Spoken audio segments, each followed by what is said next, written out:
Hey guys, welcome to Faz Radio. I bet things look a bit different for you guys watching on YouTube. Do you want me to send the announcement, or do you want to just do the green room now? We're doing the green room now. This is the first time. I time. know, but do you want me to send the announcement while we're doing that, or you want me to wait till the actual show starts? Well, in the future, when we do these shows, we'll send an announcement out to green room subscribers, and then. But since we have no green room subscribers because we haven't started the plan yet, go ahead and send it out now. All right, we'll do. This is the free green room. Look, we already have one viewer. You haven't sent out shit. So the green room, is our bullshitting. Sorry, Nate. No, you're good. Green room is our bullshitting before the show to get things ready on Faz Radio. This is normally not going to be part of the show, but we're doing it as part of the show this time. So as to advertise it, so you know it's coming. So I would, if you're on like Apple Connect and stuff, you're not going to see our alternate background here. But on YouTube, you see Faz Radio Green Room and it's green. And then that's going to change to the actual Faz Radio thing later. It's green. I'm describing from the visually impaired background. Can you publish the announcement so I can push it over to the Forge and Crypto Discord too? I just did. It should be live. So we do all of our technical stuff in the green room. We make sure that our sound is good because for some reason, no matter what effing sound setup I set up, there's something wrong. And somebody should check the YouTube, make sure it's streaming properly. Oh, that's my job. That's your job. You're too busy doing your other job. Harassing you, yes. But yes, it's job right now. This is us setting up, talking, about getting things going, what we're planning to talk about. We know what we're going to talk about. Today we're planning to talk about economics for play-to-earn games and touch on some other subjects like that Twitter debacle, which has a very interesting... Is it concluded, Mr. Titan? No, it's not. Okay, then we'll talk about that in Faz Radio. So shut up. Shh. Why'd you ask the question? We're also going to test some things. We're going to do video, so I want to test the video. See how we can do this. Sound checks. Okay. You got to hear yourself too. You got to be able to hear all three of us. That's how it works. Changing the screens, but nothing's working. I guess I got to turn off this little static green room thing. Hold on. So we got that in the upper right hand corner. No, it had a delay on it, so I automatically did it. That's good. Yeah, it's like 20 seconds usually. That's what she said. Hey, if you're lucky, Nate, when you get to be my age, my wife compliments me constantly. She says best 4 inches and 9 seconds of her life. There you go. Better late than never. How old are you, Titan? I'm 52. Oh, god damn, you're really old. I'm ancient. Yeah, I've got the ancient rarity going. I like it. I only got 7 years on me, so you're all right. Hey, I remember those days. That's right when everything went to shit with me. I was perfectly fine. I was perfectly fine till I was like 45, 46. Then I got glasses. I had to start taking pills. I was giant fat. I was like 100 pounds heavier than you're right. now. 46 for me too. I started noticing problems with my eyes when I was driving. It was like, do I have like allergies or something? But it was that's when you start needing the new glasses. No, I got nothing wrong with me. I'm perfect. Yeah, that's what I used to say. I used to argue with the doctors, right? I go into the doctor's office and they're like, what pills are you on? I'm like, I don't take any. And they're like, wait, you're like 46. No, you've got to be taking something. You don't take pills for some reason? You've got to get on some pills. I'm serious. I'm like, I got nothing. Then I got fat. And then I was like 280 pounds. Damn, dude. Yeah, I was huge. And so my blood pressure then went up. So I was on a blood pressure pill, and then that blood pressure pill caused this and caused that. I was on like 7 pills. And I'm like, fuck this. And I lost all the weight. And as soon as I lost the weight, magically all the pills went away. Weird, right? Yeah, I know. It's like crazy. So then they're going to be like, hey, have a healthy diet that might help you out with something. Right. I did. Well, you know how I lost the weight the first time was just eating once a day, which turns out it was intermittent fasting is what they call it. Yeah, And then I got a little bit big again. I got close to 200 a couple years ago. And for the most part of the last couple of years, I've been doing carnivore, which is just pure meat and water. That's it. And I've never been healthier. I went off of that and did keto for a while, and I got down to my target weight. Now I just kind of not be a pig, and I'm doing all right. Okay, dude, I did carnivore for a while, and I felt the best I've ever felt in my entire life. Like, yeah, that's no kidding. And my wife was pissed that I started dieting without her, and she's like, "Damn it!" So I stopped doing it, and now I'm like, "Oh, I got to do that again," because I felt fucking amazing. So yeah, well, the first week as your body adjusts, I always got into that, and I was like, "Oh, you feel like complete dog shit. You can't sleep." Then all of a sudden it clicks in, and I mean, you sleep, you wake up, you feel refreshed, you have energy all day long. You get that good butter, and you put the butter on the steak and the hamburger. Yeah. Oh man, I'm the reverse. My cholesterol went to almost zero. I was like perfect. The doctor says I look like a 20-year-old with my blood numbers when I'm on that thing. I knew him when he was 20. He doesn't look 20. I had hair too. I had this big afro. It was terrible. That's funny. So I'm not a carnivore because my body doesn't like it, and I had to remove parts of my body like gallbladder. So now I'm a vegan, but not by choice. Occasionally I'll eat meat, and then it'll make me ill because once you stop eating meat for a while, then your body doesn't want to digest it. Did you get bit by that Texas tick that gives you like so you can't eat meat? Did you get bit by that or something? No, it's gallbladder. So you can't die. So your gallbladder helps, break down the fats and stuff. Basically, so, yeah. If you have anything, meat happens to have a lot of fats. So I guess if it's a really lean meat, wild game, bro. Go start hunting shit. You'll be fine. Rabbit. That elk meat, man, it's lean. That deer meat is lean. It's delicious. Did you actually get an elk? I know you went hunting recently.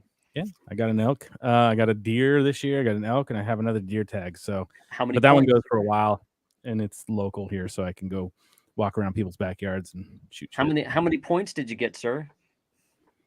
On the deer? Yeah. Well, over if I was counting where Titan is, it was an 8 point. If I'm counting here on the west side, no. How many points in their antlers? That's what I said. That's what I'm saying. If I was counting Titan wise, it's an 8 point. Over here, they call it a 3 point. Oh, okay. It's because they're bigger that way. Yeah, everything's bigger out here. When you go over the mountains to this side, it changes. It's kind of funny. So my elk was a cow elk though, so no points. But that's she's big. Do the females, do they count udders? They should probably count udders. I used to do those calls paleo right there, man. Get that udder milk right from the teat. It's like the best. And your buddy, the new hunter, will be like, "I got a one teat." Well, that's not a girl, buddy. Go ahead, drink from it. I dare you. Yeah, long ago, I used to work for Fish and Wildlife, and we call up everybody who had a hunting tag that year and ask them what they got, and it's like the honor system, basically. Yeah. So I'm wondering how many people lie. They try to get information so they can, dictate what's going on in those units. But I got a funny story about the one teat. So, have you ever seen the movie Your Highness? It's got Kenny Powers in it. It's got what's Princess Leia? What's her name? Carrie Fisher. No, Fisher, sorry, no. The sorry, not Princess Leia. Princess Leia's mom in the new ones. I don't know. Padme. I don't know her. Yeah. Damn it. Anyways, she's in it as well. Natalie Portman. So she's in it as well. And in this, there's a Minotaur, and Kenny Powers kills the Minotaur, and he wears the dick around his neck as like the trophy. He like cuts it off. He had a hard time, anyways. Cuts it off. So we watched this when we were at deer camp a long time ago, and my buddy's like, "I'm totally doing that if I get a deer." So he shoots a deer, cuts it off, ties it around his neck and has this deer penis hanging around his neck the entire. And we got it opening day, and we were there for a week, so he had it hanging around his neck for an entire week.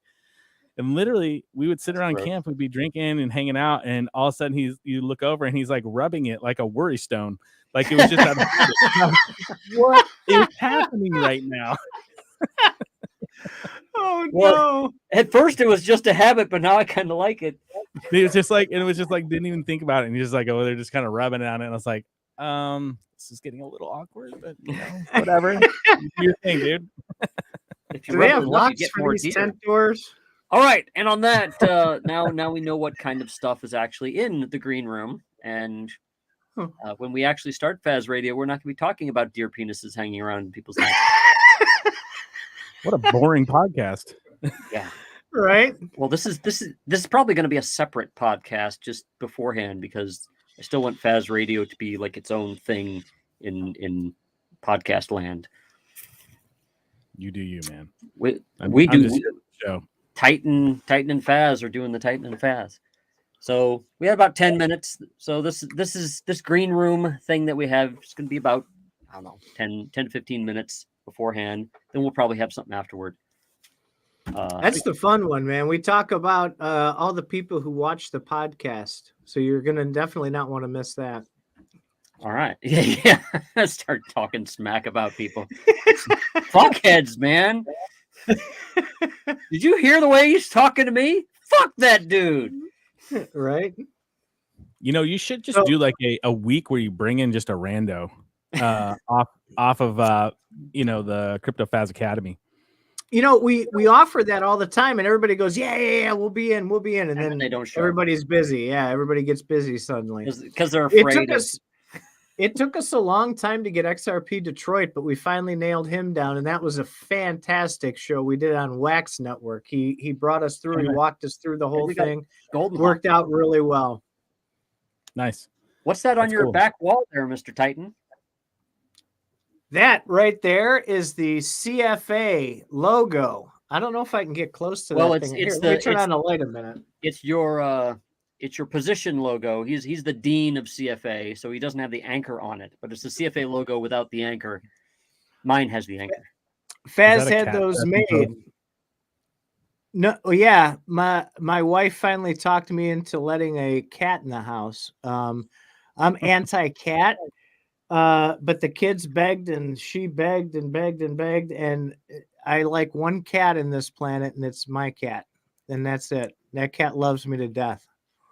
Yeah, because every time I'm talking to Titan at night, he's like, "God damn it! Would you get off my fucking desk? God damn it! Get out from behind my monitor!" Oh my God, that cat loves it behind the monitor. Oh my God, and all my cords get yanked out. I'm like, son of a bitch. Okay, so let's start this up here. Yeah. Oh yeah, I didn't think of that. Maybe yeah. So we have a logo here. He's got to do it. I'm going to start experimenting with Faz Radio logos, and I want people to give their opinions of it. So that's what we're going to do. So we're going to start the real Faz Radio. Normally, this would be a separate show, but I'm just going to do it now to make sure I know what the hell I'm doing with StreamYard here. So the first thing I need to do is do an overlay. Where's the overlay? This guy. What do you think of that? It's pulsing. I like it. We've got some music here. Let's turn up the music. And then I'll turn it up, and then we'll start our regular shows. Any last words, people? Any last words? Nope. Okay.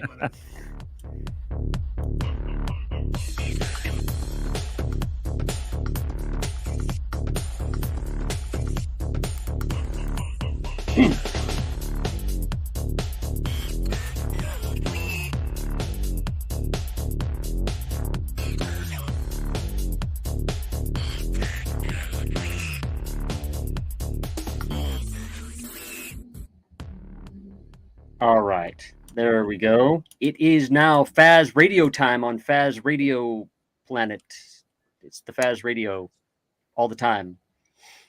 You already got a comment on your sweet beats, man. Sentinel 99.9. Wait, you're there's the only comment 3 guy. names. So, for those of you that have not tuned in yet, Faz Radio is now doing Faz Video, but without Faz first because Faz doesn't have a Faz camera yet. but that will happen soon enough. See if I can. Soon enough means like 2 years. People push him maybe constantly. Make him. I want a go reason. live. I want a reason for it. There we go. So that's me in You the have upper a right hand laptop corner. from the 1950s or something with no camera on it. What's going on? I had a camera, then I had to give it to better. my son for school. And I know they're only $20, but I just haven't gotten around to doing it yet. Maybe people can comment and say that they actually care.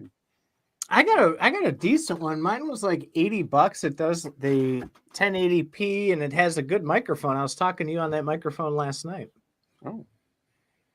So I thought I could do a picture on StreamYard, but as soon as I click on that picture, this happens. Nothing.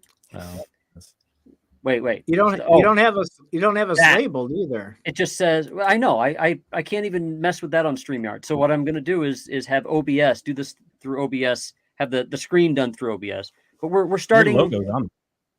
Well, yeah, I have that in the upper right hand corner, but I haven't gotten everything together yet. That's what we're using our sponsor money for.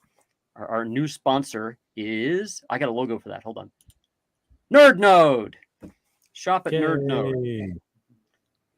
NerdNode. That's really going to come in handy with this V3 switch. I just saw something drop about an hour ago. Well, let's explain NerdNode first of all. We got to do this every time because there could be new people on here that doesn't know what the fuck a NerdNode is. So some cryptos have nodes associated that like distribute coins, distribute NFTs, and whatever. And you buy a node and you usually run it on your machine or run it on, say, a VPS machine, a virtual machine somewhere in the world.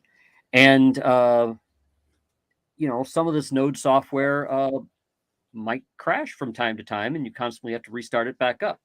So NerdNode automates all that for you. You just give them login information, and then they run your nodes all the time. And I mean, you got to have CPU power for some of these nodes, so I'm curious about that too.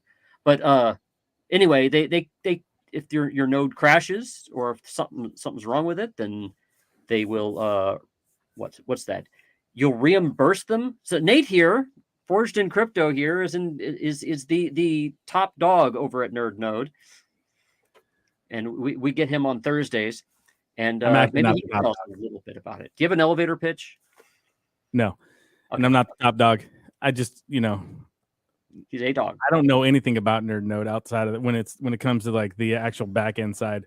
Oh, look, okay, it's all done by Andrew. Like he's the brains behind all of that. I'm just out here trying to help people run their nodes a little bit better. So, nodes can be a little bit troublesome to run, especially now I'm dovetailing into the Gala nodes that we're running. They have a new version of Gala nodes coming out, which this new version crashes like once a day, and it's going to be a pain in the butt. They're forcing everybody to go to this new version.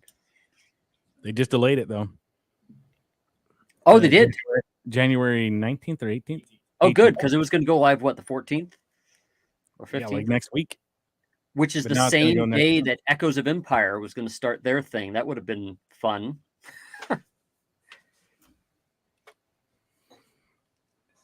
Echoes of Empire is doing a limited alpha again, right?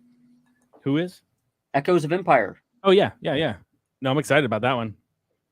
It'll be interesting to see. Faz and I were the other night, we were perusing OpenSea and looking at some planets, and he was filling me in on some of the new stuff that he had discovered through it as well. I think this is going to be a fairly good test from what he was saying.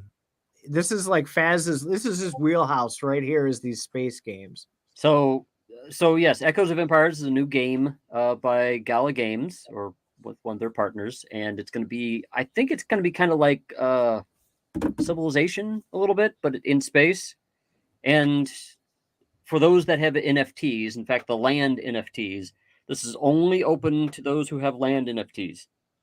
And then I think later they're going to open it to people that don't have it, but I don't know when that is. And so if you have a land, you got to go and discover your land. To play, because I have a few land NFTs. I wonder if I spread those out to different accounts to let people come in and try it out. That's a good idea. Maybe I'll do that. That would be an idea. Yeah. Yeah. Hopefully you don't get dinged for it. I mean, I've told them from the get-go. I've told them from the get-go that I'm doing that. I have, I think, 8 different accounts for Blackharp, between Blackharp and myself, because we have a ton of assets. And it's like, okay, I'm going to sit on these and just do nothing. Or I can have other people come in and utilize these assets. So I'm going to make other accounts. And I'm 100% going to be upfront with, these are my accounts. I have a lot of assets. I just want people to play them. I was going to send one asset to Titan here, so he could at least see what it's all about. This first bit is just like discovering your land. You'll be able to do some things. I don't know if you'll be doing battles, but you'll learn how to like discover land in the game. It's kind of a limited alpha. Yeah, I think what we're seeing with Gala is a lot of these alphas. Champions Arena, which came out, which was actually, I think, one of their best alphas. That game looks good. Yeah, it's crisp, man. And they just came out with NFTs today, didn't they? Did they? What? Somebody posted something. Somebody posted something. What? I gotta buy something. If there's something I gotta buy, what? I'm buying NFTs. Okay, somebody posted something on CryptoFaz Academy today, and the first thing I said is, "Hey, that's not Gala shit. Take it off this channel." And he's like, "What? This is a Gala game." Oh, okay. So apparently, there's like these cards or skins or something. Are you talking about the other? It's the other game. That's Champions. No, I'm Legends not talking about Reborn. Legends. Nope. This the Champions. They don't even have NFTs. I'm just telling you what I saw. I yelled at Shadow Knight in particular. I'm on their site right now. There's no NFT. Okay. Am I gonna have to share my screen? Well, let's find I can Shadow do that. Knight. Where are you at, Shadow Knight? Shadow Knight on CryptoFaz Academy. Well, are you going to show me where the NFTs are for sale? Me? No. Well, they would obviously be on the Gala store, no? What's going on here? I don't know. Right, there's nothing on the Gala store. I see Hold Legends on, I'm going to share Reborn, my screen. Eternal Paradox. Hold on a second. On you. Trying to figure out why I can't. There's always a technical difficulty here. Well, as my son says, I am unable to can at the moment. Just a second here. Okay, got my screen. Unable to can. I can hardly can. Okay, let's see if I can share that screen, because that I can do. Present, share screen. And I heard that. That's really loud, Mr. Titan. Okay. So from my brain trust here, they're telling me that basically you can acquire these cards in the game right now, but they are all basically off chain.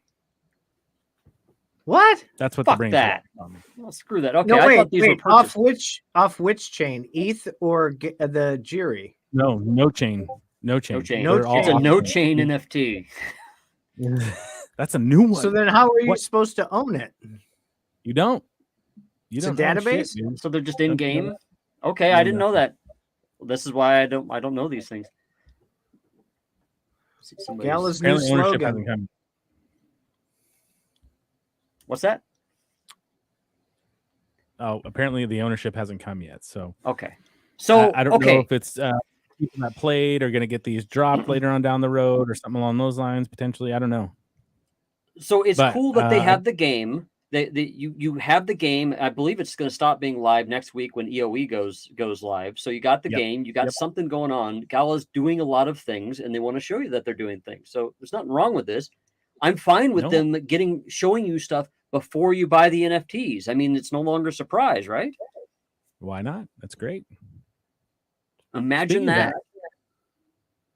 I was thinking about something today. It was something on Twitter, and they were talking about, speaking of NFTs and games, and I can't remember what it was. They posted about the royalties and games and royalties. I know this wasn't on the list of things, but it's just coming up.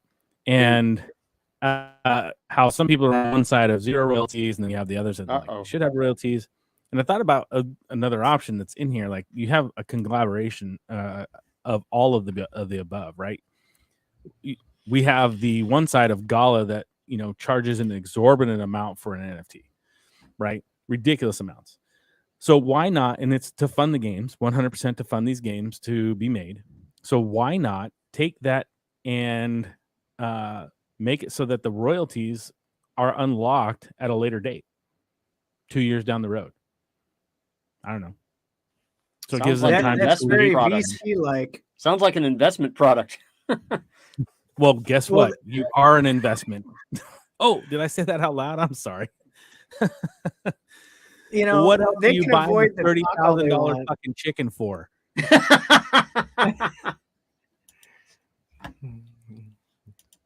Anyways, I digress. Yeah, it's they.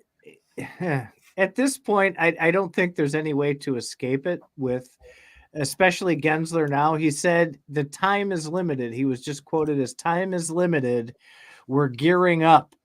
And I said, oh, well, here we go. Basically, once they start heating up the economy, that's when the time is done. Because what's going to happen is all these crypto projects are going to make a lot of money because the bear market's going to go away. And then they're going to be right there collecting, finding people. They don't want to find, I don't think they want to find people right now. I think they want to find people when it goes back up. Well, yeah, you can find people all day long, but they all lost their money. Right? Like, I need $10 million. Oh, I've got $10,000. Will that work? Okay. Done. Hey, one Gala is one Gala either way. This is true. We'll take all your Gala. Okay. Put it in your wallet. This is we're gonna have the watch of the what is it, the SEC wallets, that hold all of our crypto for payments. They'll be the new I would wallet. like to know where if they even have wallets for that, or if they want it in cash. Oh, they want it in cash. They don't believe in crypto, dude. Come on. You know how it goes. Well, they do if it's a security. Everything's a security. Get out of town. So what's that? Now a Democratic senator today was talking smack with Gary Gensler, saying, "Hey, you apparently don't know what you're doing with FTX. What the fuck?" And I like hearing both sides actually coming down on Gary Gensler about things. It might mean that something might get done. Maybe. I mean, I think Gensler at some point in time has to get ousted. And the guy's shown he's incompetent in what he's doing. He has no clue what's going on. But I don't know. I think he has a clue. It just sounds tone deaf. I don't know how good he is at his job right now. I mean, apparently he felt it was more fun or better to go after Kim Kardashian than it was to go after FTX. That should have FTX shaking in their boots now. They went after Kim Kardashian first. Oh, for sure. I think if we actually would have seen anybody have any kind of gumption, they would have subpoenaed SBF by now. Like he's just going around doing talks and nobody's saying anything. Nobody cares. Like how has he not been subpoenaed? Well, first of all, they want the celebrities to get busted like that because they don't want people promoting anything. They want this to go away. So if they start hammering people who are promoting it, everybody will be afraid to promote it. On the other side of it, absolutely, with this Sam not being arrested stuff. I mean, this is like stupid. And this subpoena by Twitter thing. Oh my God. I watched that. I'm like, are you fucking kidding me? If that was you or me, we'd already be face down in the front lawn. That's just crap. That's crap. Well, you talk about that too, and it's that they just want to get the promoters. Well, what do you think he did? If you actually followed his Twitter account, he literally was promoting when FTX was buying and selling, like all the time. Like, he was a promoter. There's no doubt about it. I think he's trying to do all these interviews to make himself look like he's stupid and incapable. Actually, he sounded so good before, but now he's just like, I don't know. And I feel like that's a strategy. I mean, his parents are lawyers, aren't they?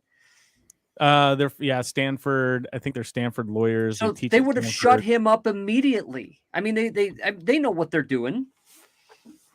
Oh yeah. Well, and they have the connections. I mean, that's the key here.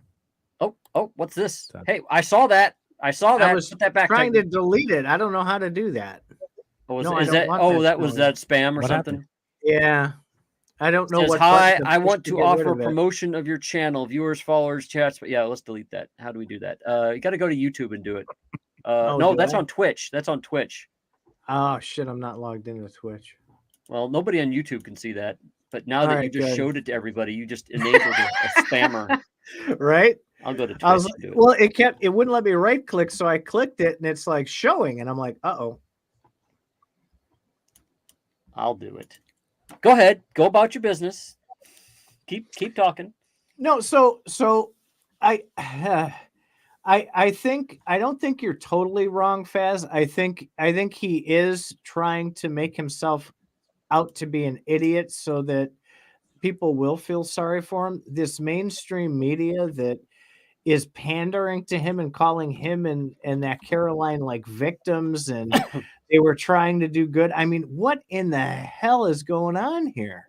That's like Dude, ridiculous. They were trying to save the world, and you know it. Oh, I saw that. Oh, man. That was their whole goal, dude. They were trying to save the world.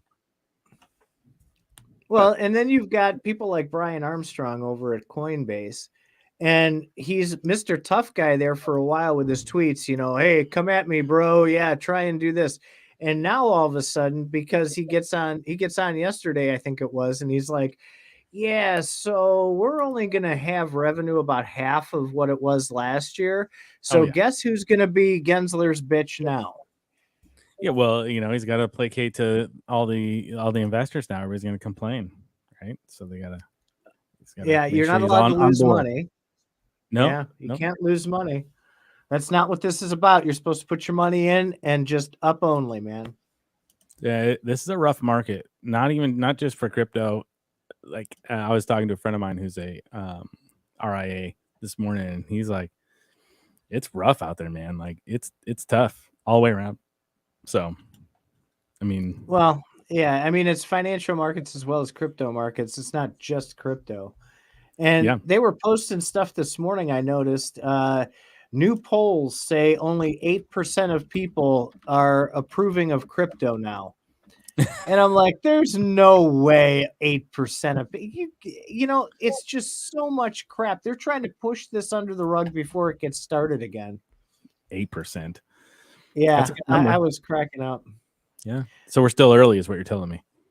Yeah, right. Well, is it me or is all the banks still starting to get in? Isn't JP Morgan still trying to get in? This is when they're gonna get in, dude. This is when BlackRock is they're gonna end up buying Coinbase themselves. Like Coinbase is gonna come up with a ridiculously low valuation. Their market share or their overall God, I can't think of the word. Anyways, whatever their worth is gonna go way down. BlackRock's gonna come in and do a hostile takeover of Coinbase, and then they're going to own Coinbase, and they don't have to develop their own stuff. And they're going to be like, "Oh yeah, we've always supported crypto from the beginning. This is the greatest thing ever." Well, they're going to say we were suspicious at first, but we got all that worked out, and now that we are well positioned, we're fine with it. Exactly. That's their. I'm actually convinced all these interest rate hikes for the last 6 months have been really because of crypto. Because I mean, I think they're making the stock market fall just to hurt crypto. I don't think so. Well, I don't think they care that much. Jamie Dimon just went on and was talking about how he believes that the Fed is going to take interest rates to 5% and sit them there, and he's thinking it's going to be a time bomb. It's like they're doing it on purpose, almost like they're doing it on purpose. Just to make people suffer. No, that would be a conspiracy, Nate. We don't do conspiracies. Sorry, that's not this show. We can't do that. Right. Not on this show. That's later. We got something coming on that. Hey, we just got tweeted at by the mafia, and they apparently have a little video that they wanted to share. They asked me. Yeah, throw it up. Let's see if I can do this. Present. Share screen. It says it has audio. I don't know if you're going to hear the audio, but we can watch it nonetheless. Here it is. Add stream. There we go. And go. Can you hear that? No. Okay. Well, we got some video here. Is it SpiderTanks? Is that me? Is that Faz getting destroyed? Yeah. They're trolling you on your own show, dude. I know. Look, if I can't laugh at myself, that's okay. That's okay. That's cool. That's cool. There, Here, Mafia, you got a little bit Faz, of. play this. No, they didn't say to play it. I just decided to play it because I was a nice guy. Who little did I know that was making fun of me. That's okay. That's okay. I'll remember that, guys. Hey, look, everybody dies in SpiderTanks. You might just die a little bit more than everybody else. It's okay. We'll spin it positive for him somehow. So that's great. That means you should go to the Mafia. What's their website? The sportsmafia.io. It's What? the mafia.io. The mafia.io. Yeah, go there, and I'm sure they'll probably have more shit going on. Now they got a lot of cool stuff going on. Actually, if you're doing SpiderTanks, have you used their calculator yet? Oh, yeah, I did, and it did not. The mof.io. The mof.io. The mof.io. Yeah, yeah, I did the calculator. It didn't accurately estimate me. Maybe I was doing it wrong. I don't know. Yeah, the mof.io. The mof.io. Is that improving at all? Is the VP, because everybody was complaining, I was watching that nobody's earning very much VP and not much silk again lately. Well, I think what we're seeing is a narrowing of the from in the beginning you had your ancients were far above way more than your lower tier. And I think we're seeing that kind of come together and be a little bit closer. In the more like the ancients are earning less and the lower tiers earning just a little bit less too. Because I was getting more. Mine's a legendary. But the difference is bigger, right? So, less. The difference is less. So they're actually coming closer together. So it's a little more. So yeah, instead of them getting like 15,000 victory points for one game, they now get like 2,000 to 5,000 or something. That's what I'm noticing. Well, I'll put this I get 200 per game because I have a legendary tank, which is right below ancient, isn't it? It all depends actually. So are you talking about just your first win or your first few wins? Well, my first few wins, I can't get above like 250. So it goes for about the first 3 wins, it's above 200, and then it starts falling pretty heavily after that. Honestly, so I get about a silk or 2 a day, depending on how long I play. Wow, that's a great use of 4 hours, huh? No, it doesn't. Okay, I don't know how dude had to play 4 hours to win enough games to get 1 silk. That maybe it's because he had a common tank or something. Who was that guy? Who did that? I can't remember. Oh, was that Jake Kowalski? Oh yeah, he stopped doing the live streams on that because he was going all nuts, and then all of a sudden it popped up. He got like 1 silk, and he's like, "Oh shit, that ain't good to put out." Look how much money I'm getting. Look at all this at 1 silk. What the fuck? Okay, I'm gonna stop telling people they can make how much a day? Silk is at like $1.50. No, we don't care. Whistle pig. Yeah, well, and then we should post or that Sentinel with 999. He was asking what I had in the glass. Oh, okay. What else? With his "you're going to be a millionaire" statement that he put up too. Well, yeah, not 1 silk at a time. Wait. Like 2 months ago, he had videos saying that you're going to be a millionaire with Gala. Now he has videos saying you can get $10 a day with Gala. It's a bear market, dude. We're down a lot. Of course, you're going to go from a millionaire. Okay, so if the bear market crypto's down 90%, does that mean you're going to earn $100 a day then? If in the bull market? I mean, all my coins are down 99.9%. 99.99%. Oh, it's ridiculous. I don't even pull up anymore. I don't even look at it because it just all it does is depress me. I look at it every day. Let it ride, man. Let it ride. When I start seeing some good news, maybe then I'll look at it. Just forget it for a while. Man. There's these little teeny rallies that seem to go for about a day or so, but then they kind of dry up. Yeah, it's definitely a rough one. Definitely a rough one. But one of the things I think we want to talk about when we talk about crypto stuff was in the gaming side, what are the one token? Yes. Right? Well, you beat me to it. I was about to introduce that, but yeah, okay. So we're going to talk about token economies, where there are games that have their own token, and then there are games where there are companies with multiple games that might share a token. I'm not aware of very many multiple games that share one token. Are you? So go ahead. No, go ahead. Your Okay. show, man. I'm just a guest. Okay. So Gala Games, I'll just use Gala as an example because that's who we follow. Gala Games has multiple games. They have Townstar, they have SpiderTanks, they have this Champions something or other, they have Echoes of Empire, and they have this last expedition thing. All of them are some level of playable at some time, but each one, their economics are slightly different. Townstar had some interesting economics until it didn't. And then and so then they kind of put a hold on that, and then now SpiderTanks has come out, and we could say that this is kind of a lessons learned kind of economics, but it's kind of not what people expected. Townstar, there's some great economics. People are making shit tons of money every day, and then it kind of fizzled out. And then Silk or SpiderTanks, they kind of went the opposite direction, and people aren't making a lot, and maybe the coin price is going to come up to kind of balance that out. Who knows? But they seem to be a lot more tight-fisted with SpiderTanks than they were with Townstar. But anyway, so the new games coming out, the last expedition coming out, I don't know as much about the tokenomics with that, but from what I understand, if you have a node, you get NFTs. You get these like licensed NFTs for servers, and they will reward you with Gala in that game. It's like, okay, so it's not going to have a token? I'm thinking it's not going to have one. Echoes of Empires is going to have a token called Dust. I don't know if that's probably not going to happen during their alpha, which is very soon. And that Champions thing that's out right now, you could go to Gala Games website and play it. There's no NFTs in that at the moment, no tokens, no tokenomics yet, even announced for it. Champions Arena. Yeah. So it seems to me that they're trying several different angles to see what sticks or what will work.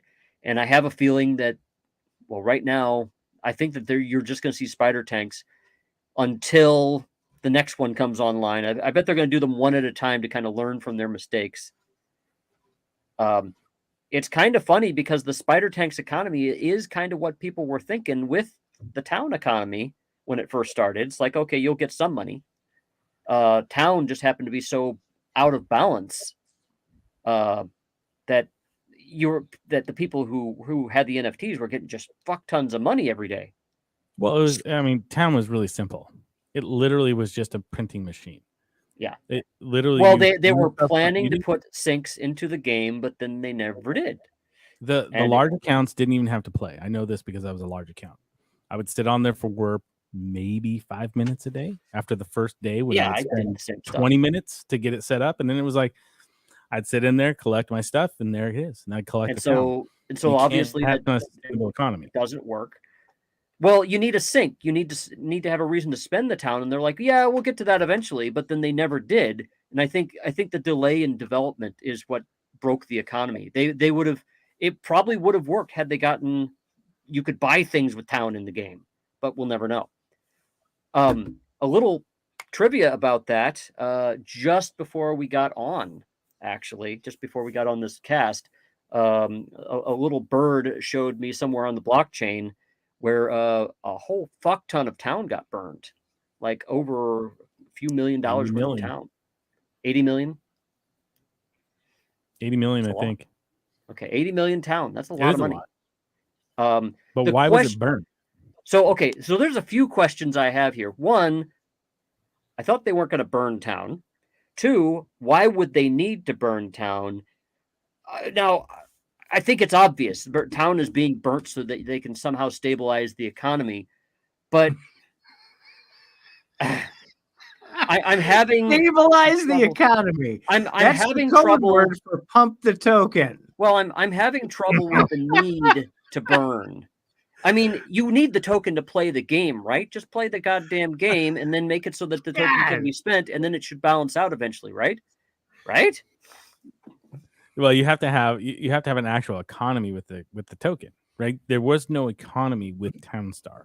All it was you got a token for playing a game. That's not an economy. An economy is something where there's stuff that is bought and sold, and it moves within the ecosystem. And there was nothing there. SpiderTanks actually has some stuff that's implemented so far for Silk to be moved within the ecosystem, and it's revolved around within that ecosystem. And there's more to come with SpiderTanks. It's very convoluted. It's very crazily deep, and don't ask me to explain it because I'll go to sleep. But it might work out as we've spider webbed it within the office to see what it actually looks like. It looks decent, but we got to see it full force. I think there's maybe I'd love to see the daily active users. Is there 100 people? Is there 1,000 people? How many people are playing? So, and then when that opens up to 10,000, 100,000 people, what does that look like? So, Townstar, you can't even call it an economy. It was just literally a token that was on a blockchain. That was it. It did nothing. I don't even think you could buy anything with Town Coin back then either. Yeah, you you could buy NFTs in the store. So they technically had a gameplay loop. It's like the loop was simply just to gain more town. Not at first. It took them a while to implement that. Yeah, it took them a long while. Trust me. So that's the unfortunate part too. Is they put it out before they were ready, and I think that basically people they started acquiring a lot of towns, so everybody else saw that people were getting a lot of towns, so they wanted to buy a town and speculate on it. And that's why the price was really high, because they weren't very far, they weren't done yet. And I don't know, maybe they should have just done that a different way, and I think they realized it and they just shut down the whole thing before. If they don't care about the price, why would it matter? Why should they have to shut down the coin awarding system? I mean, yeah. Well, the problem I'm having with Town is the fact that they valued things in their store. They're like, you can buy this for 500,000 town, and they fixed it to the dollar. It's like, well, whatever town is in dollars, that's how much. This is always going to be $5,000 for this NFT. So whatever mini town that is. Well, with the price going down and then fixing the prices to the dollar, well, that's not going to work. Why not just leave it in town? Well, you're talking about something that none of it worked. Like literally none of that worked. So it was a pure experiment in a bull market that in the beginning, everybody was like, this is amazing because it was a bull market. So it wasn't an actual economy. So now we're looking at waiting for more players to show us what this this SpiderTanks economy can be. Supposedly Town's coming on next month, right? Early next month. With their new economy, with their new token, new tokenomics. The token's the same. Sorry. Well, okay. So Town has been the Town distribution has been shut down for the Town nodes and for the people with NFTs. And for the last few months now, they've been selling NFTs that do not earn Town. In fact, they're no longer. I don't believe they're any longer selling NFTs that earn Town. And that's kind of interesting because now that's completely changed. That means for the most players, if you want to earn anything with Townstar, you're just going to have to be really good at the game, to place within the top 600 or something. And if you have NFTs, well, you're sitting pretty. So, I mean, you'll still make the money. I mean, it could be $5 a day, but at least you're getting it. Yep. For jerking your crank. So why in the beginning with Gala, why bring on Town? When we first Gala first came out and Townstar was there, you were going to have the farm bot that was going to mine, what was it? Box coin. He's going to mine Box coin, and that was going to be the in-game token. They took that away, and it was going to be, Gala. Actually, the Box token was going to be redeemable into Gala token. So it was going to Box token, I think, was going to be just a database token. And then it was going to be redeemable into the Gala token. And then all games were going to be using Gala as their base token. Gives Gala a use case. Why not use a single token for all games? I know Faz has a lot to say on this. Oh, yeah. That's a trigger word for me. So...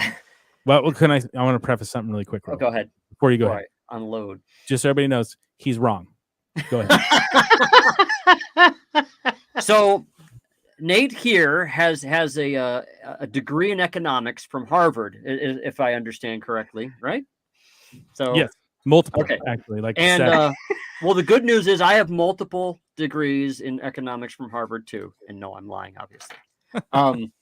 So we're just a bunch of idiots here. Just that's our catchphrase here. Is we're idiots with a microphone. We're people that are seeing some things going on and giving some common sense reactions to it.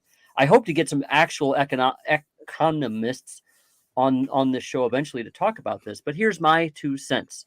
Having a coin for each economy is good because if you need to tweak, it keeps the economy of that game encapsulated with that coin. If value's going in the game, it goes into that coin. If it goes out of the game, it leaves that coin. That kind of thing. Great. That makes sense. If you start using one token for multiple games, maybe if you're going to use Gala. Oh, well, yeah, if you use Gala, then you can start doing things like, I don't know, make a whole bunch of money in game 1 and then go buy a whole bunch of shit for game 3. And what you're essentially doing is, as Gala has said with SpiderTanks, stealing value out of a game and then That's the point. putting it in another one. Well, you're don't talk to me. I'm not the one you should yell at. Okay, so basically you'd be transferring value from one game to another, and that's why I could see what you're doing. You're transferring my camera. You're not used to that. See, I still have the camera off, so you can't see me flipping you off, picking my nose. Anyway, so if you have one coin, you can start doing these shenanigans where you can, I don't know, do something in game 1 where maybe the economy is fucked up a little bit, earn a lot of money, and then go spend it all in game 3, in which case you're fucking up that economy. But if you have separate coins, it's harder. There's a market in between these games, and then there's a little bit of a buffer there. It also gives you ability to do, I call them economic levers. Each of these coins are an economic lever in and of themselves. You could burn these coins to change the economy or to affect the economy. Each of these games have their own NFTs and so on. So I like the idea. What's up with the light in your office there, Nate? I don't know. It keeps getting brighter. And anyway, front of it. So with the separate coins, at least you have an ability to kind of encapsulate some stuff. But this is my non-economics professor, Nate knows all answer here. I'm thinking it's harder to steal value from one game. And I say harder because there's probably still a way. I'm fine with them doing Gala for some games and unique tokens for another. I have a feeling that that's what they're going to do. A new game comes online and they want to have their own token. Fine. Let them have their own token. Another game comes online. They don't want to manage that stuff. Fine. Use Gala. Hell, you could pay people in USDC. Who cares? But we all know it's going to be Gala at least. The question is, so Gala has ostensible reasons for doing it. And then there's the reasons that we all know, which is, well, we want to make sure that the economy is good. And the reason we all know is, boy, that's going to affect the token price. So if you burn 80 million town, yes, that's going to affect the token price. Now, they might say, well, the economy is not balanced and so on. Well, yeah, it's not balanced because the shit you got to buy is priced to the dollar, which means you got to manage the price. So this is the part I don't understand, that I'd really like to hear an economist say, oh, no, they're doing it right. They're managing economies correctly. No, it's not a security. They're not just printing money. That's what I want to hear, but I don't know all the answers here. So that's my 2 cents, my triggered 2 cents. And Nate can now tell me of all the ways in which I'm wrong. Go. You're up. All of the ways? Is that an answer? No. I think there is definitely an opportunity to have tokens for each game. There's no reason you can't. But I'm arguing, why not, when you have a circulating supply of 50 billion tokens, why not utilize that token as the utility token? The in-game token only has to be a database token. It doesn't have to be a token that is tradable on the open market. What that does is creates different aspects of volatility. You have people that are buying it purely on investment purposes and not the actual in-game purpose itself. So the database. But if you do that, okay, if you have an in-game token, and in Townstar, I believe they're called stars. If you have an in-game token that you're earning and spending, and then you can eventually turn into Gala, aren't you then managing the exchange rate? I mean, you can peg the exchange rate to whatever you want. What I'm getting at is, again, if you have an in-game, well, that's the peg is the thing. If they peg it to the dollar, and this is not a market traded token, then they can say, well, okay, that's 1,000 stars for one Gala. Oh, no, we changed our mind. Now it's 1,500 stars for one Gala. That's an exchange rate that they're managing, and there's no market doing it. So EVIO does the same thing right now. It's a database token, and for every 10,000 E is equal to $5, $5 distributed to you in Sol. Whatever the price of Sol is, and the $5 at that point in time is distributed at that rate. Super simple, super easy.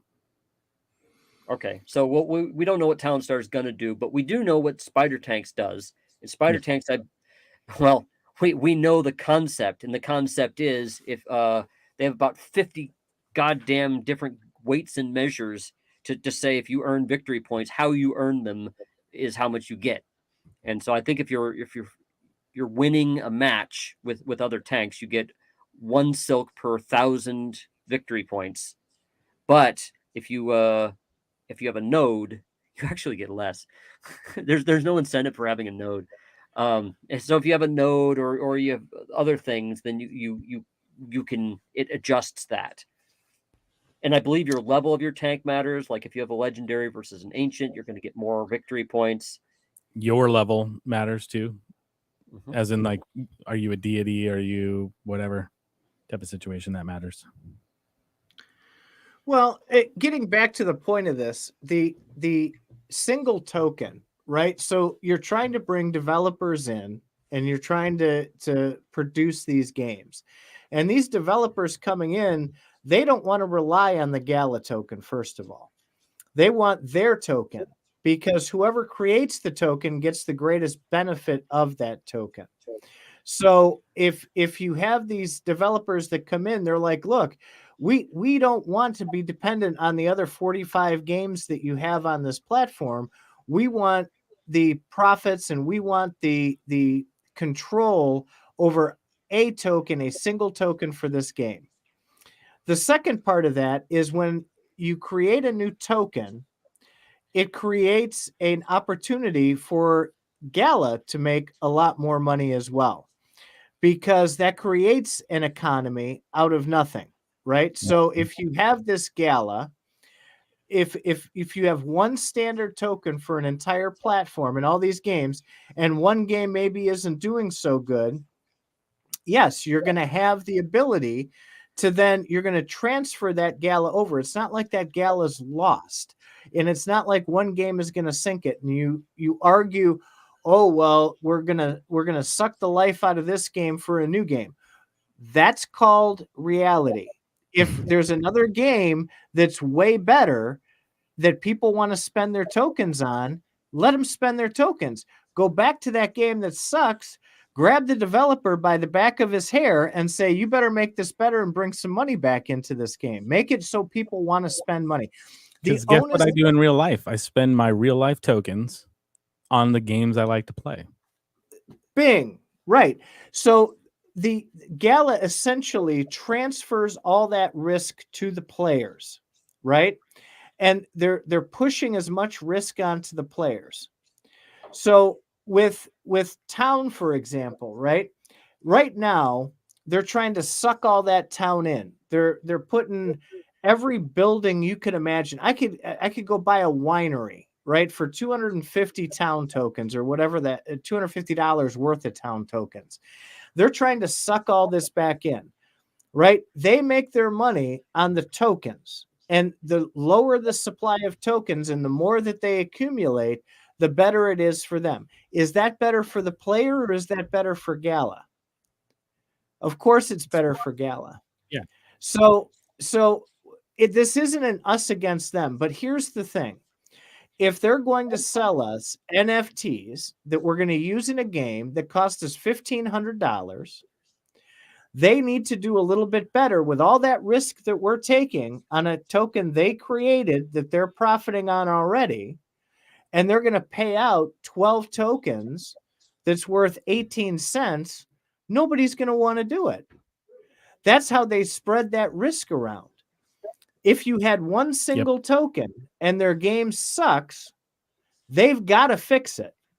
They've got to do something. Where it's all separate tokens, it doesn't matter. They're still making money on everything. So remember that when there's multiple tokens, it's about them. It's not about the player. If you want to be player centric, go with a single token. I hate to interrupt, but I see something on our private chat here about Twitter Files Part 2. Somebody posted that. Could somebody I'm on it. I'm on it, but they haven't started. They said they're Twitter Files Part 2.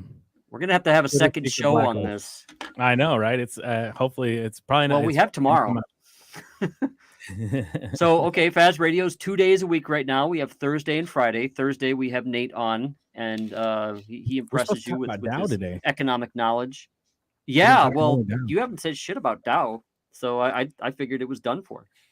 No, Dow's not done for. We're just waiting on some information on how we can move forward because of all the regulation garbage. So okay, this is a good question. And fair disclosure, I'm actually part of this DAO thing. I'm part in the fact I'm interested and I'm helping.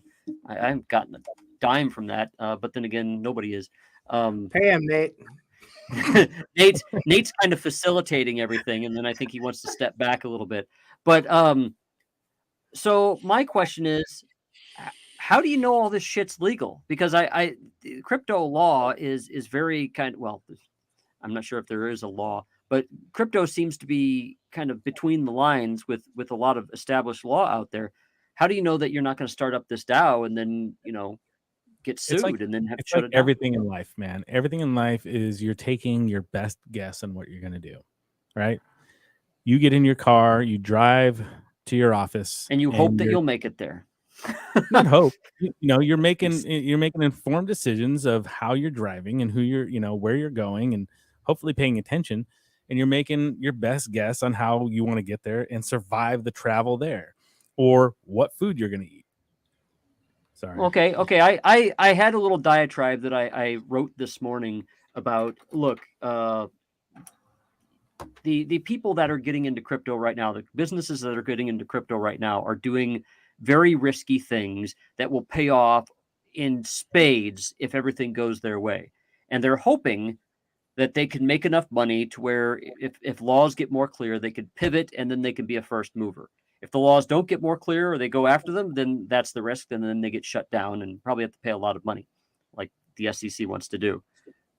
I feel like there's enough interest in the world and I'll say in the world for crypto, but the United States kind of doesn't like the fact that they're a bit late to the party. And I think they're trying two things simultaneously. One is we got to slow this shit down or shut it down until we can get control over it. And two, part of getting control is they want to get into it too. They want to make sure that they're well positioned. But they just want accountability.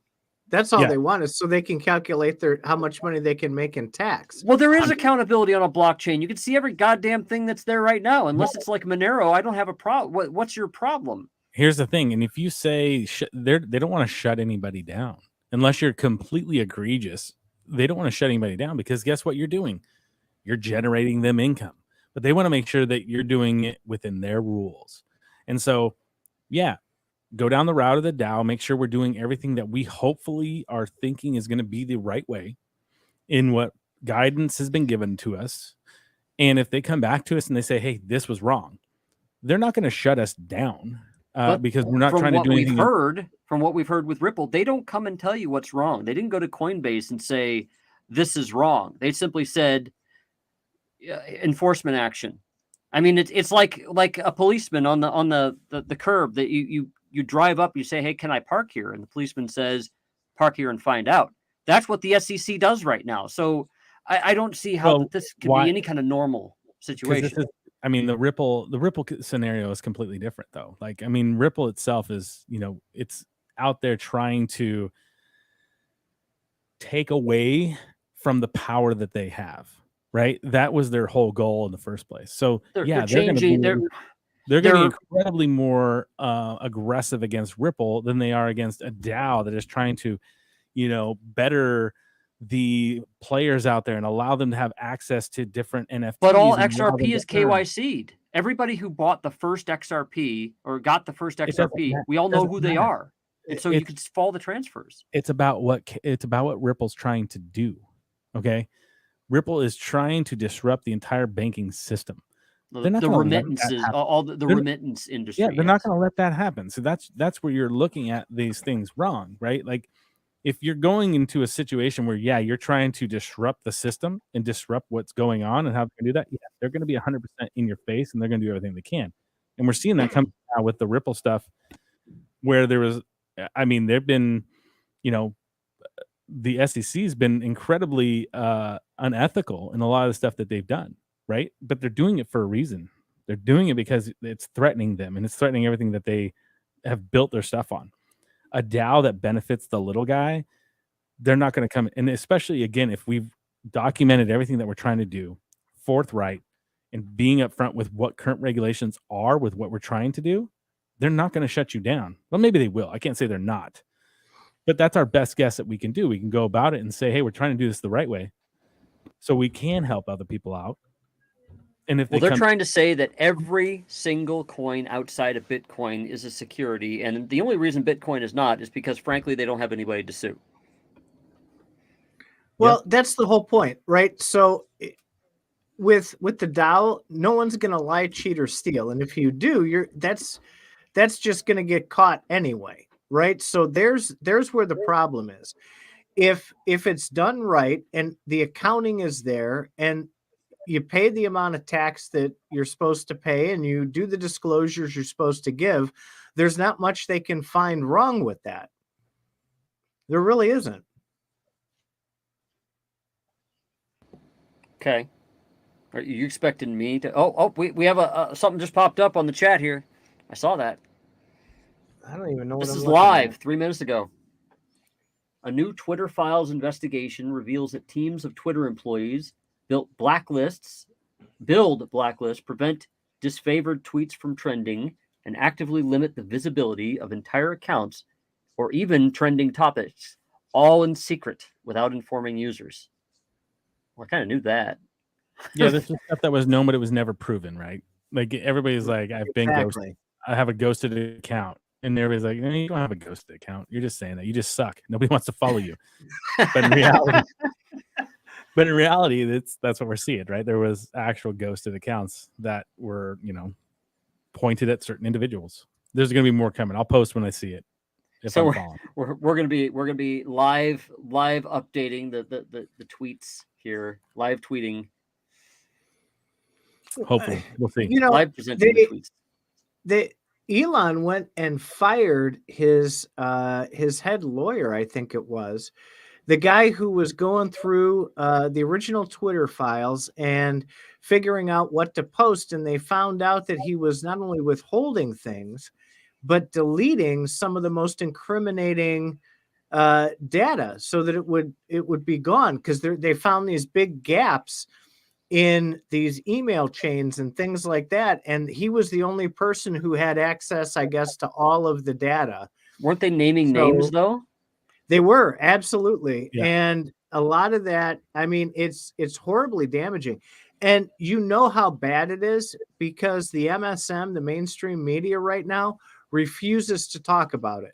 If this was like going the other direction, if it was the other direction, they'd be all over it. If I wouldn't say that. I wouldn't say that. I think the mainstream media has its. Well, we're not going to get into politics or anything like that. So it's you can not just hang politics, it up. but it depends on who it is, right? So this is like exposing them for what they've done, and they don't want that out there. Well, okay, I can tell you as a former computer professional that if something was deleted, there's a way to undelete it. So you've got to be very, very active. You've got to try really hard to delete this stuff. There are policies, email retention policies that are required by law that they must have. So they'd have to delete it. Not only delete it from there, but it has to. Maybe it was deleted a long time ago. So there should be some records of that somewhere. Well, But- you would hope. Well, and so what I'm saying is, if these emails and things are completely, totally scrubbed, that took some doing, and that person's going to get prosecuted after they're fired. So stay tuned on that. Oh, there's a third one now. This is going to be fun. We're going to be here all night. Nate, you're going to be here all night, right? I'm not. I'm leaving in about 15, 20 minutes. So Twitter once had a mission, quote, to give everyone the power to create and share ideas and information instantly without barriers. Along the way, barriers nevertheless were erected. Okay, that's just what the fuck? That's nothing. This is like the slow thing. They're gonna milk this until like 2 a.m. Well, Hey, we're milking it too, Twitter aren't we? handle? Titan, what's your What? Twitter handle? I forget. Me? Titan? Yeah, Pretoria. Yeah, unknown deviant. unknown deviant. Yep, unknown deviant. That's me. And now we know that you're a known deviant now. That's what I started on CFA with, was unknown deviant as well. And then And he came up with this really weird Praetorian well- Titan bullshit. right. Well, no. So back in the day when my 15-year-old was 5, he got his first Xbox, right? And of course he didn't know what the hell he was doing. I never played on an Xbox, and it's like, create a name. And I always loved 300, the movie 300. Yeah. So I'm like, Praetorian Titan, bang. And I entered that, and that's my Xbox name. So I thought that was really cool the more I got into it. And so I said, all right, enough with the unknown deviant, because Faz was bitching that was too many syllables and everything else. So I did Praetorian Titan. Fast And then he one bitched syllable. more. He goes, you went from 8 syllables to 5. You still got to get down to like 1. And I'm like, fine, fuck you. I'll put Titan on here. Thank Stop you. it. There you go. See, at least I'm consistent. Nate Yeah, can't think that I'm just going after him personally. He said that to me, and I can't remember what I replied back to him. But I Something think like, Forge go It fuck was yourself funny. is three. Yeah, it was He sent funny. one back that was like 7 or 8. I was like, how about this one? Right? Go fuck yourself. Hey, I'm only trying to help. It's you're doing damage to yourself. See, Faz Yeah. is a single syllable. Everybody knows who the fuck Faz is. Who the fuck is forged in crypto? I mean, Jesus Christ, that's so many syllables that by the time you get done saying, you've forgotten what the fuck it is. You're right. But the real reason here is I don't give a shit. Okay, I'm just here to have that's fun. Cool. That's cool. All right. Yeah, that's fine. The people that want to refer to him, they can refer to him as forged. There you go. That's good There enough, you go. man. And actually, a lot of people do. Yeah. Right? Yeah. So, what is it that we're gonna do with all of this this tokenomics stuff? Are we coming up with solutions, Well, or I are we wanna- just kind of waiting until they figure it out and then rip them a new one? Well, let me ask you a question. Is Miria doing a 1 token economy for all their games? I don't follow Miri. I don't like them. They sent me some really bad vibes. I've researched them twice, and I didn't like it either time. But I'm glad you brought that up, because we recently, thanks to you, Nate, you called out a couple of people on Twitter for some other gaming platforms to look at. And one of them is hopefully going to be coming on the show soon. So Playable Old Bull Yeah. is the Yeah, guy Playable. who does that. Hopefully he'll come on and talk with us here. But I did the research on that, and initially, from what I was watching, it's going to be a 1 token platform with a caveat. Like 2 days ago, they came out with a YouTube short, and he jumped on there. And in the short, he says, yeah, we've looked at the Gala situation, and we're going to change our tokenomics. And then this 30 seconds was up, and it blipped off, and there's not a goddamn thing else you can see on there. It's the mystery. They wanted mystery. Yeah, I mean, I don't know what the hell they're doing, but that's Well, a great reason to talk to them, I guess, and find out and say, hey, what's going Yeah. on? I hope they come on here. I know, I've been chatting with them a little bit to hopefully get them on here. For multiple reasons. One, there's a few things I do like that they're trying to implement. The DAO for each game, I think, is phenomenal. Like have the good. community be a part of that. I did not see that short. I don't think they need to hitch their wagon to Gala. I think they need to unhitch that wagon and stop either. So the short talking about hitches their Gala. wagon to Gala. I thought they Isn't said that what something they like said? "We're not Gala." Oh, the way it made it sound was he said, "Oh, Gala's changing, or Gala's changing their tokenomics, so we are too." They've studied it. So apparently, and I'm paraphrasing here, right? So they had come up with the idea for their platform from what he was saying in one of his interviews. His children had bought a Gala node. They wanted to make a crypto investment. They bought a Gala node because they love gaming. And so after buying the node, they said, "Oh, well, we can make a gaming platform ourselves." One of those, "Hey, how hard can this be?" kind of things. And so they decided to get into it, and they used Gala's modeling for their node network and how they wanted to set things up.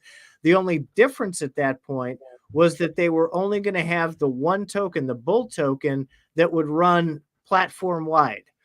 They had realistic goals that they talked about, adding anywhere between 3 and 5 games a year to that platform. They were going to be a publisher.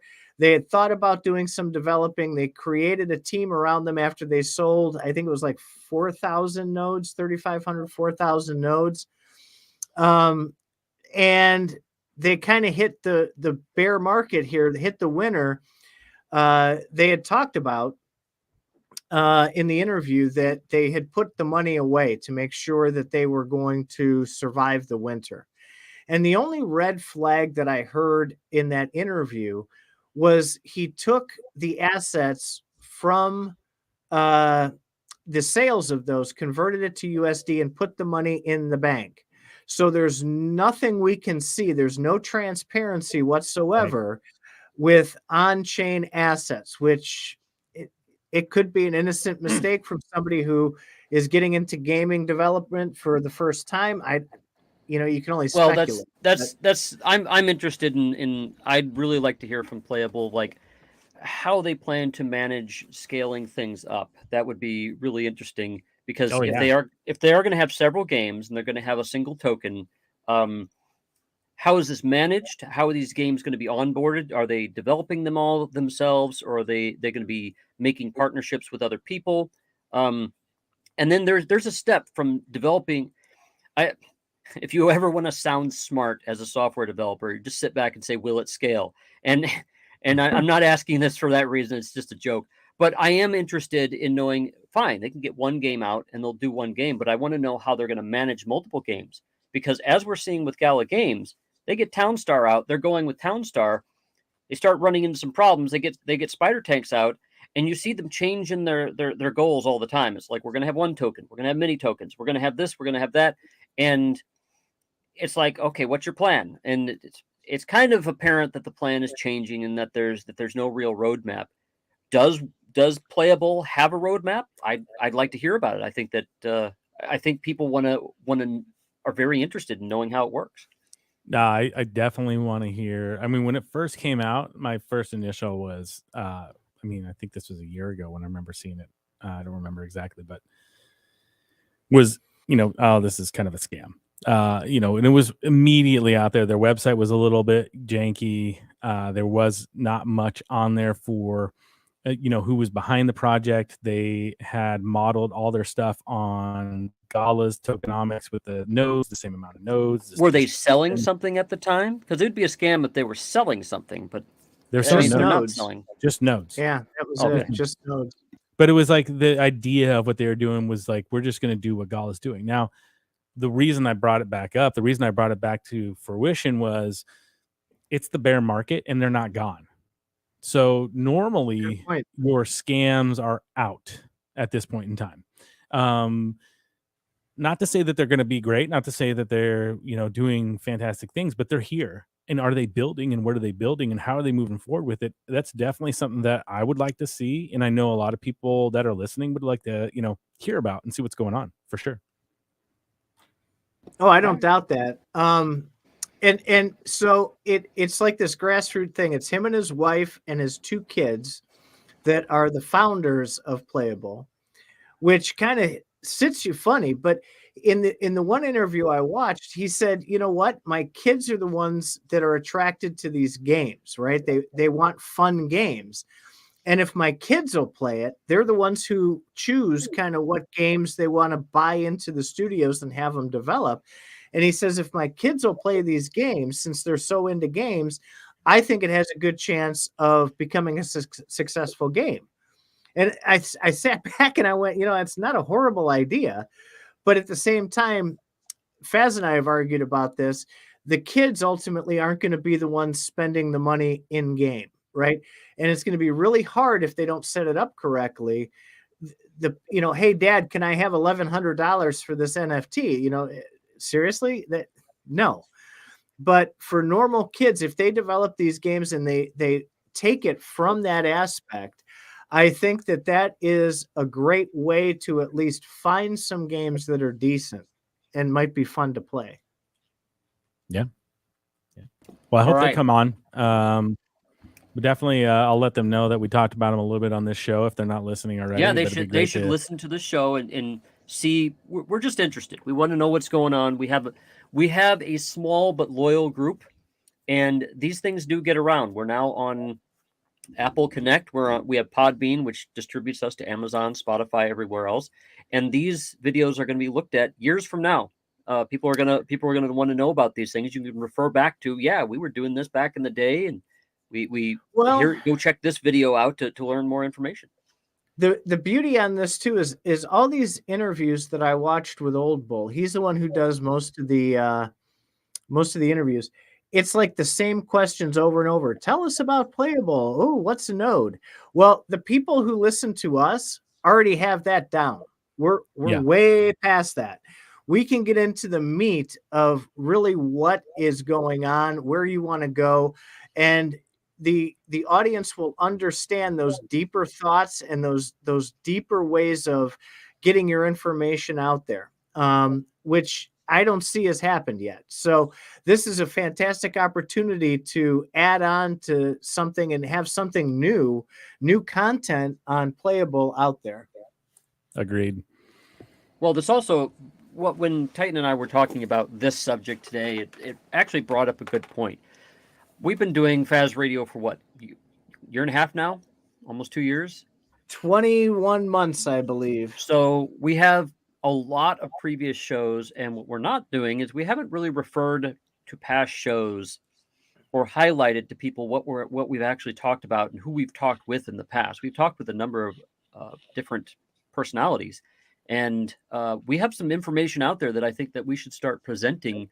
Like when we do a show, if we're talking about, I don't know, Townstar Economy, we should go back to the original one where we started talking about Townstar Economy for the first time.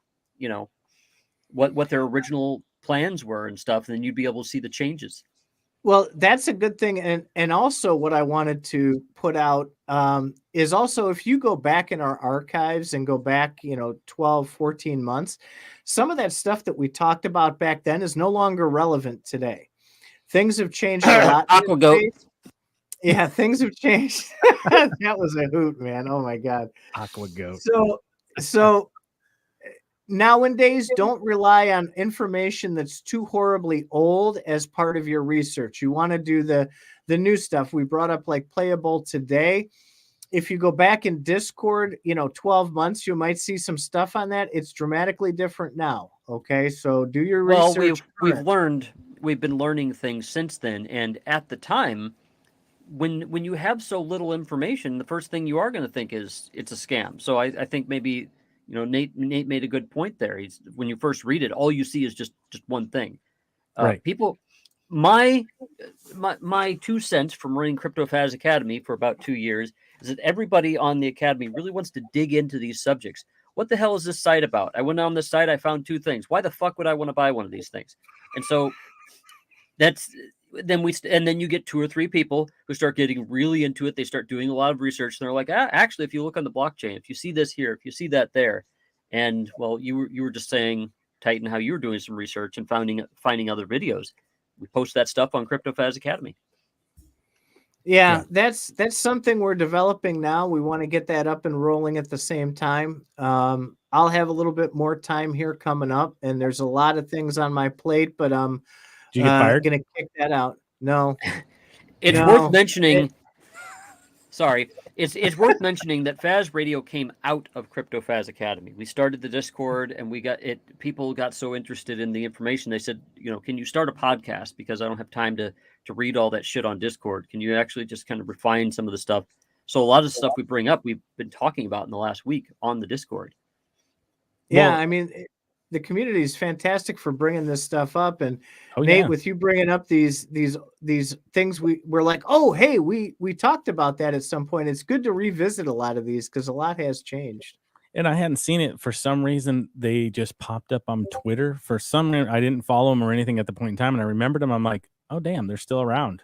And that was Right. that feed me in. They first must and foremost. they must So, not be shadow banned anymore by Gala by Twitter. by Twitter, exactly. But I wanted to bring up one thing, and that's you talk about, don't go too far back. I mean, you can, and you can look at it as more of like a progression type of situation because crypto changes so damn fast. Go a year ago.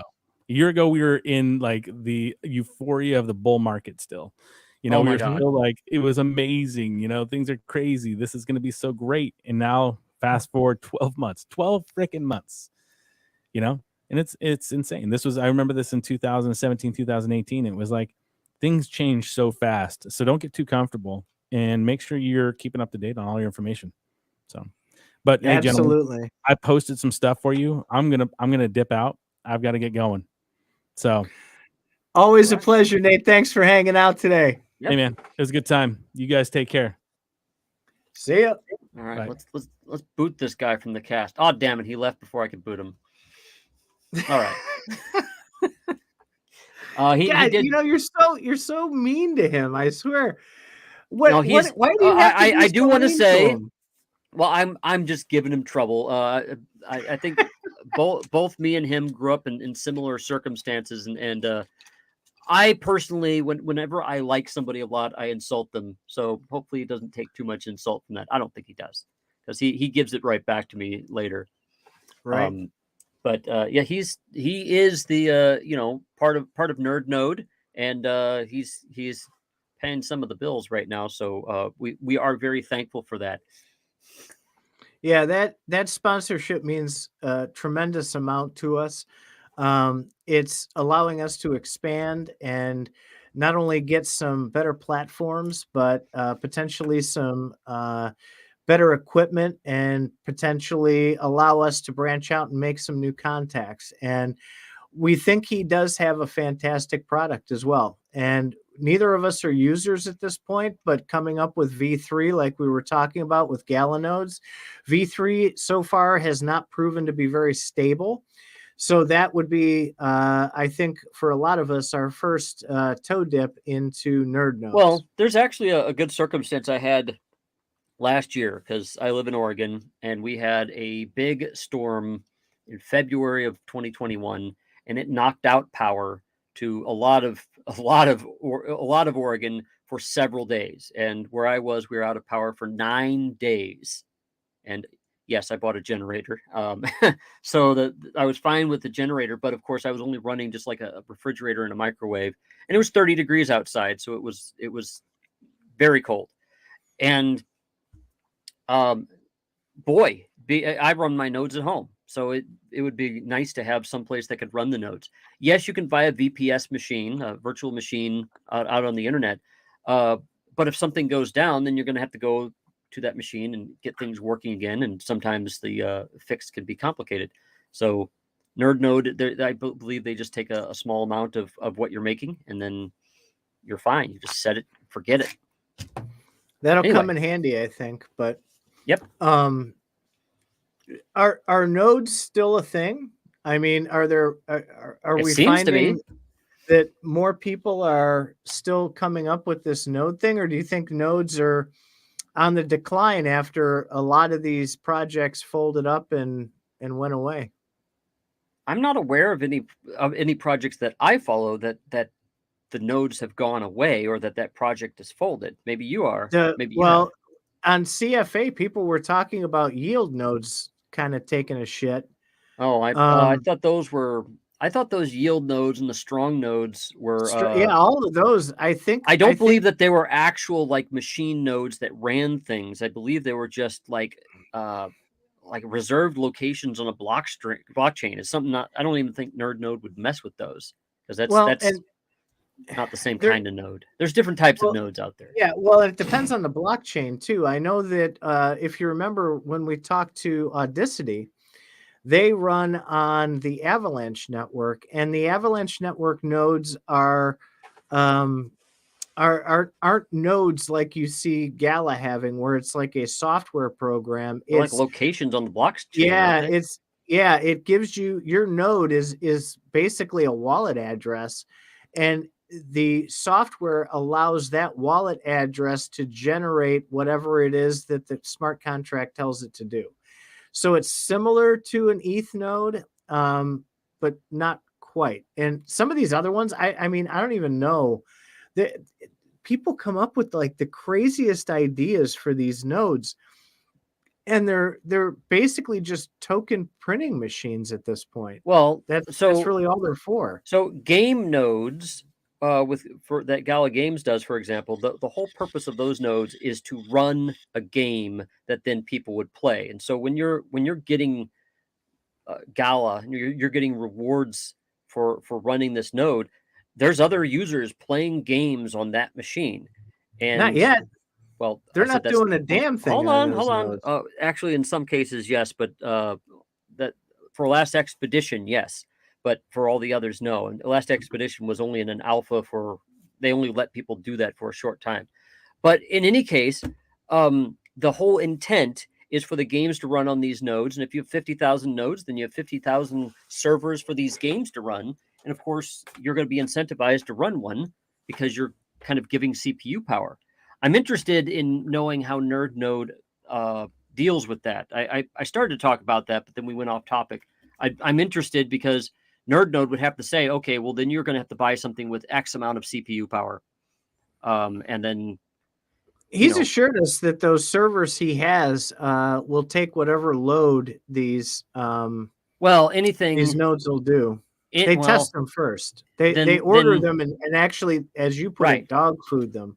What I'm saying is, okay, fine. Depending on how much, everything has a finite amount of CPUs in it. So if he has something with 100 CPUs in it, it can run only so many nodes, and he'd have to buy more machines to scale up, which is fine. He would just, if he got more business, he'd just be buying more machines. I don't know what the top limit of a Gala node would need to be right now. So do you want to go down a rabbit hole, or do you want to not go down a rabbit hole? About why there needs to be individual game nodes. Sure. So the entire Ethereum ecosystem ran on 718 nodes when they were proof of work. Why, with 50,000 Gala nodes, are individual game nodes necessary? Okay, so this is a pretty easy one. The whole point of a proof of work node is to do one thing. It's to smash numbers together to do some work in order to spit out a coin. So Bitcoin and Ethereum, when Ethereum was proof of work, now it's proof of stake. But Bitcoin and Ethereum Classic, they do proof of work. It's just running computations to come up with a block to get a reward faster. Really, they're just heaters. They just heat the room. And if you heat the room, you get rewarded for heating the room. A game node is not a heater. It runs an actual game. That means the work it does is valuable. So if you want to play SpiderTanks, it means if you have 50,000 nodes up and running, you have 50,000 servers. You have 50,000 servers of capacity to play a game. That means you have, let's just make it easy, one person per server. Then that means you would have 50,000 people could play simultaneously, ideally. If they scale things properly to where you can run multiple games on one machine, that would be even better. That's a software thing, and they'd have to write the software better to take advantage of that. Having it for each individual game, so they have those for Gala nodes. Now each individual game is going to have its own nodes. Townstar has Townstar nodes, and SpiderTank has SpiderTank nodes. That means, okay, if there's 1,000 SpiderTank nodes out there, you are guaranteed 1,000 servers when everything's up and running. And Townstar, being overburdened can't slow down any of the SpiderTank games. Great. So really, the node ecosystem is really like AWS or Microsoft Azure. It's just a system of making CPUs available. It's just you're using mine and your CPUs. Mm-hmm. Or maybe some internet, maybe some rented computer online, that CPU. Okay, well, you're going to have to pay them for the CPU power. So that's why it's different than proof of work. So if you have 50,000 nodes and 50 games, you can have 1,000 nodes per game. How is that not going to support play on those? Okay, that sounds like a very conflated question. Are you It's saying not. that It's you a have? very simple question. Well, yes, but you said it in a conflated way. So let me try to unconflate it first. When you have 50,000 nodes, Mhm. you're saying that you actually don't have 50,000 nodes. You have 51,000 node game set systems, right? So really, you have 1,000 of this game, 1,000 of that game, 1,000 of that game, correct? Mhm. Correct. Yeah. Yeah. Okay. So what's wrong with that? What was your Yeah. question with it again? So Yeah, you can do that. why couldn't you run games on 1,000 nodes? How many can. nodes does it? So Okay. there's reasons why you can't. So Okay. one, these nodes could go down. So let's just say you have 1,000 nodes, and on any given time, maybe I don't know, 1/20th of them are crashing. They have communications problems, whatever. So you want to have a certain amount of redundancy. You might set it up to where some of the nodes just do some of the work. Maybe the actual SpiderTank shooting and battles happens on one node resource where the CPUs are, but the music is streamed from a single streaming server. That's why you can use the node 1,000 nodes more efficiently. You wouldn't need to stream the music 1,000 times. You could just do it once. I don't think they do that though. So yeah, you could do it that way. And really, when you're buying a node, you're just saying, "Hey, I'm going to get a share of everything that's earned." So a game will be played on my computer. They did say with the way they set up the nodes that the better bandwidth and the higher CPU power you have, the more you'll be rewarded. So if I have this They could badass, do that with founders nodes too, though. They don't need game nodes to do that. okay, yeah, founders nodes are for the purpose of minting the coins and providing transactions for Gala transfers. They're planning to have multiple chains. They're going to need a transaction node system to facilitate all those transactions. They're planning for the future with the amount of capacity that they currently have purchased. So yeah, that'll work. I'm not seeing anything wrong so far. Well, I'm not saying anything's wrong. I'm just saying I don't think these individual game nodes are necessary with how many nodes they've sold for founders nodes. Founders nodes right now aren't doing anything. I think what you're trying to say, and you're not saying well, is originally the founders nodes were going to be running the games. And no, that's not what I'm saying. I'm saying they were envisioned that way. They're originally going to be running the games, and they're going to be producing the coins. And they decided to say, you know what, let's split this up right now and say the founders nodes are just going to be running the ecosystem, and the game nodes are just going to be playing the games. That way they can scale up and scale down with the games and it not affect the transactions. That makes a certain amount of sense, because otherwise, if everybody's playing SpiderTanks and your node ecosystem is stressed out, all of a sudden all the transactions are going slow now. So it's a good fucking idea. Yeah, they're going to make money from it. I know what you're saying. Is there really 1,000 people playing the game right now? Probably not. I mean, it's like, buying a dump truck to move a small package. You're not going to need it right away, but that's what they did. That's what they sold, and that's what they have. Okay. I'm just asking questions here. That's all I'm doing. Well, I'm giving you the most plausible answer that I can see on the face of it. There is reason to do what they're doing. I think it's obvious they're going a little bit overboard, but here's the catch. A little bit? Yeah. Here's the catch. If the market starts going really good, or these Townstar and SpiderTanks really starts taking off, they will have the capacity already to do a lot. Actually, I think they won't have capacity problems. They'll have, I don't know, problems with cross-cutting concerns. Like, okay, you just got done playing the game. Now the transaction needs to happen. Go to the transaction founder node server and do this. Oh, it dropped it. You just lost everything you earned in the game because it didn't get to the transaction node. So you're going to have complex problems popping up, which I'm sure will happen once these node systems start getting stressed. I don't think they'll be stressed for a very long time. And then when they do, it is going to be hard to diagnose problems. They're going to probably have to develop tools to answer issues with these nodes when they get near capacity. It's like, do we know when to put more nodes online? Now, if you recall, they do have there are some additional Gala nodes out there that aren't on, and they're not being rewarded.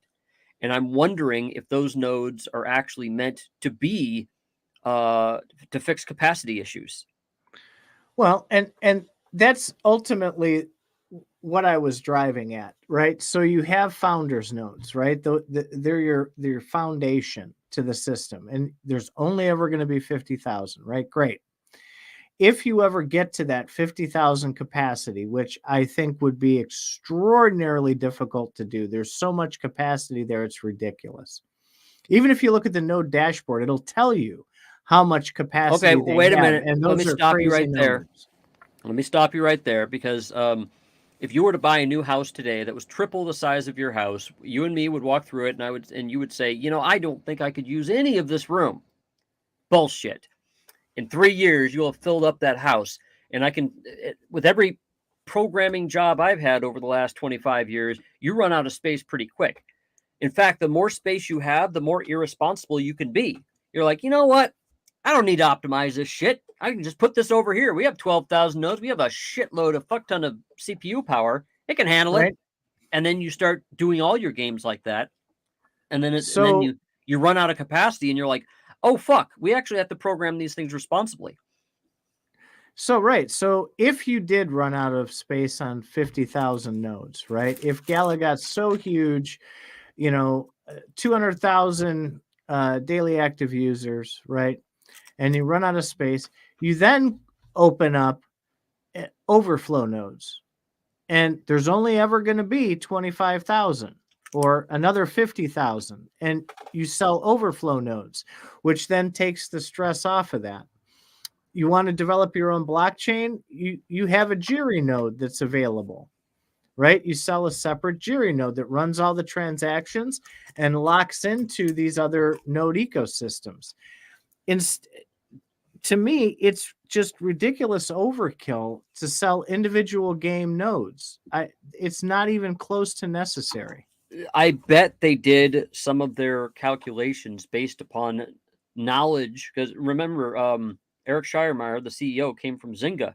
They probably know how many servers and how much CPU power was used for, say, Farmville, and they probably extrapolated from there.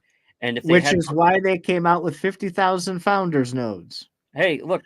Remember that you're not pinning me to the wall. I have no idea why they came up with the number. But what they could have said is, boy, Farmville, we had 100 or 200 different nodes running things, and it wasn't enough. So let's do it in such a way that we'll never run out of space. Now, what's funny is these are called founders nodes. They could still have, say they do get filled up. They could still just sell more nodes, just not call them founders nodes. Well, the premise, the game nodes were sold on, hey, we want to segregate this out because each game then won't tax the founders nodes. We can use the founders nodes for other utility. And that's fine. That makes sense. Right, but it's not even close to necessary yet. Again, they won't even know how close that is until they get up and running. I'm gonna have to suggest that we back off a little bit and say that we don't really understand the mechanics of running a node ecosystem right now. Me and you are people that do things other than run nodes. I have worked at a cloud company for a few years, so I have some insight, or a couple cloud companies, so I have some insight of what it takes to manage these servers. They're gonna have to. They're not at the point where they need to worry about it, and they have plenty of runway to get things off the ground before they run into a problem. I can't say it's a bad thing. If they manage to sell a whole shitload of nodes, great. They have a lot of runway. We need a they node have to expert start. on here. Well, yeah, we do. Point us to a node expert, guys. We need to get a node expert on here. And an economist. Maybe Anthony R.A. I know he's real good with that. Maybe Doc, if he's still listening. Someone who can educate us and talk about nodes in general, not specifically Gala nodes, but just nodes in general and what capacity it is, and with the requirements that different games and so forth might need, and walk us through the 5-year-old, talking to a 5-year-old version of, hey, is 50,000 overkill, or is it seriously in danger 5 years from now? I would tell you as a software developer that it depends on what your goals are. Since I don't think that you've managed a node ecosystem, you might think something's overkill when it might be, fine. I mean, they're selling computers now with 2 and 4 terabyte hard drives. Talk to yourself 20 years ago. You'd be like, what the fuck would I do with that much space? Well, back then you didn't. You didn't. I have photos now that were huger than my computer could. My computer 20 years ago couldn't even display a photo from today because they're so goddamn big. So again, it has to do with so many variables that we don't know about, which is how much RAM do they need? How much CPU power do they need? How much does the nodes provide? How do they provide? At the moment, we all know that the nodes aren't doing anything.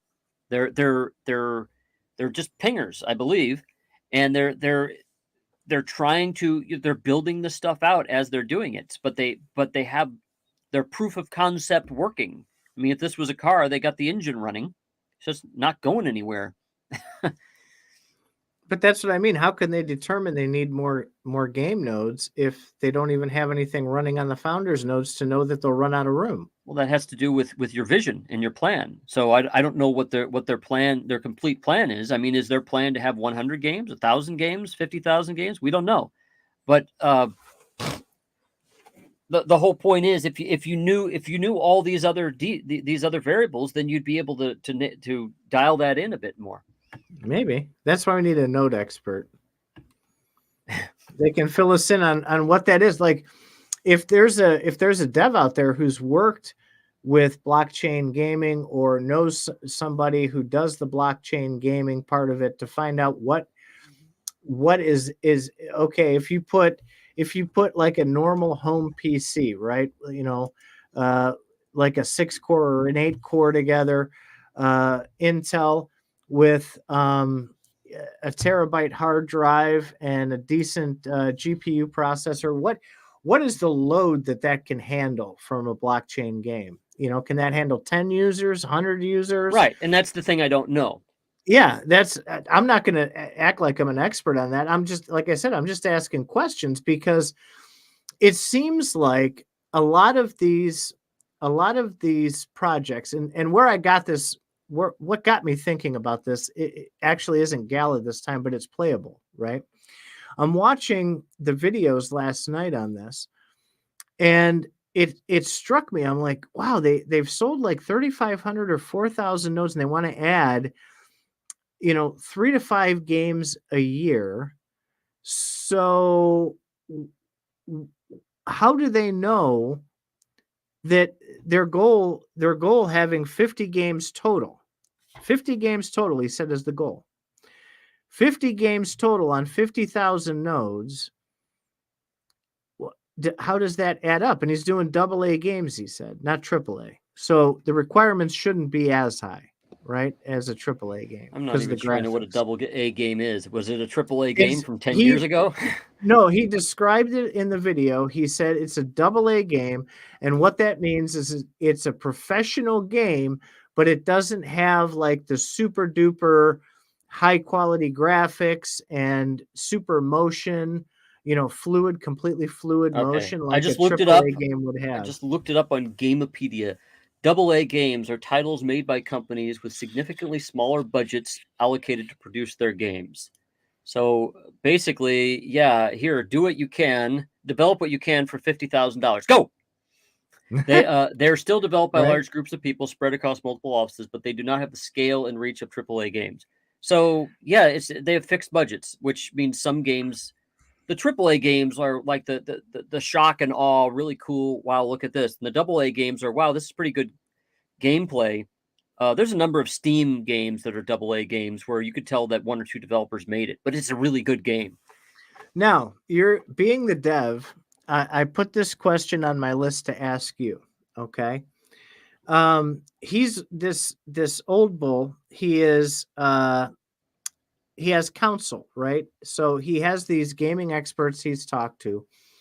And one of the things that he said is they learned very quickly that to build a game to 100%, the first 90% goes very quickly, and the last 10% takes like 3 years. I told you that like 3 days ago. 3 days Okay, ago.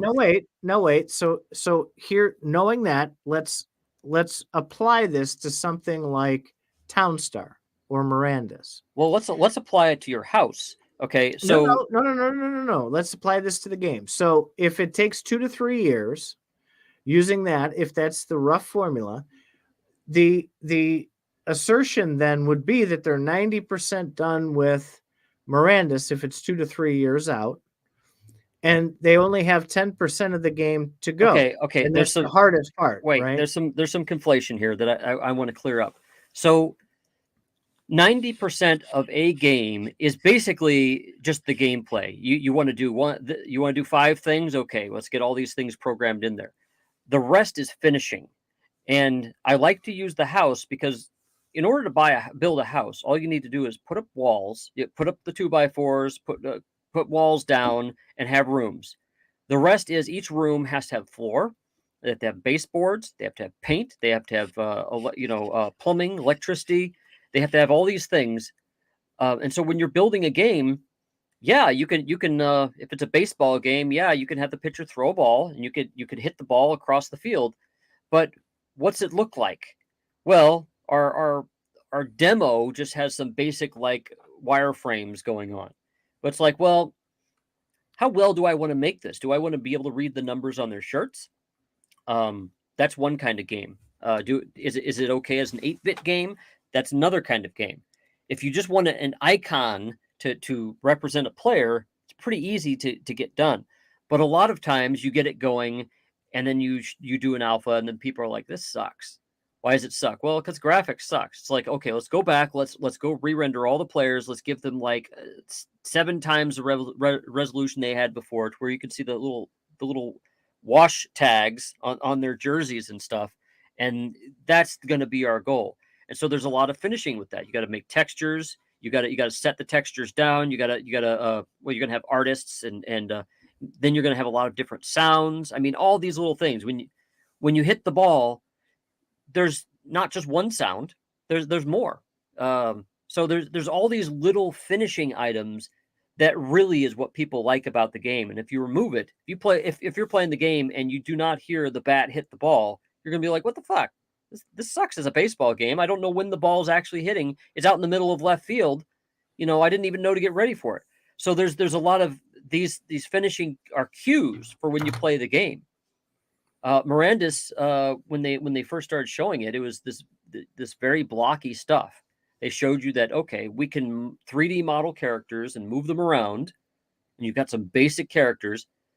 But after a while, now when you look at them, you can see that they have clothes and they have backpacks, and you can see what's in the backpack, and you can see the weapon, and the weapon has some detail on it, but it's still kind of this origami looking Japanese kind of thing that they're shooting for. It's just more detailed. Well, so textures, sound, everything. It takes time. Yeah, and here's the concern I have with that, to put another layer onto this, right? So I have a pretty standard machine, right? I'm running 8 gig. I have a Intel 7 in there. I have a 250 gigabyte hard drive, and I know it's where you're going with this. Pretty normal computer, right? I can't play Mirandus in its current version on that computer. Okay, so all right, there's let me finish. Please stop cutting me off. Let me finish. So I had to go down during these play tests. I got to go play on my kid's machine because he has a gaming PC, right?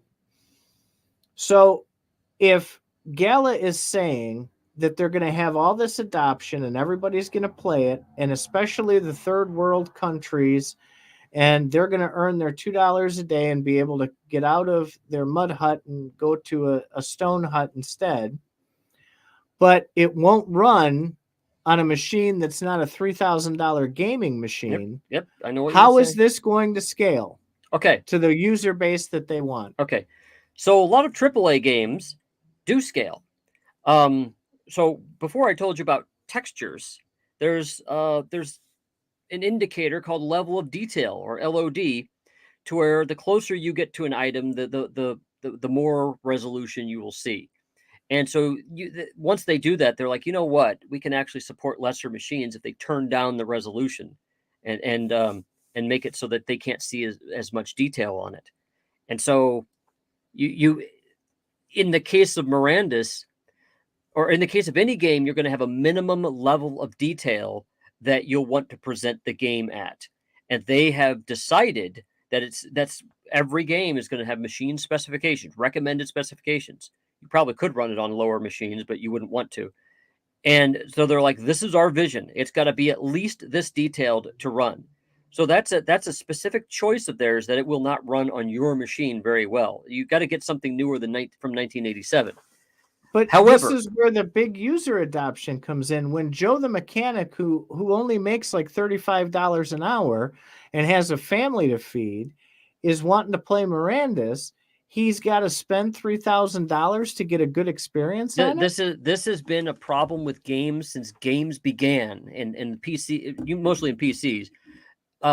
Yeah, they're gonna find a sweet spot, and they're gonna say, okay, we have determined through demographics data that most people have this on up. Yeah, your grandma's gonna have a piece of crap machine and won't be able to run it, but that's just meant for computer stuff. So I get what you're saying. Not everybody's gonna run it. That's not new. That's been the case with every game since the 80s. So how are they going to mass market to, quote, millions of people that'll be on board when only 250,000 of them have a machine that can run the game? Well, you're making a bunch of assumptions there. They would probably use their experience in the gaming industry to target millions of people.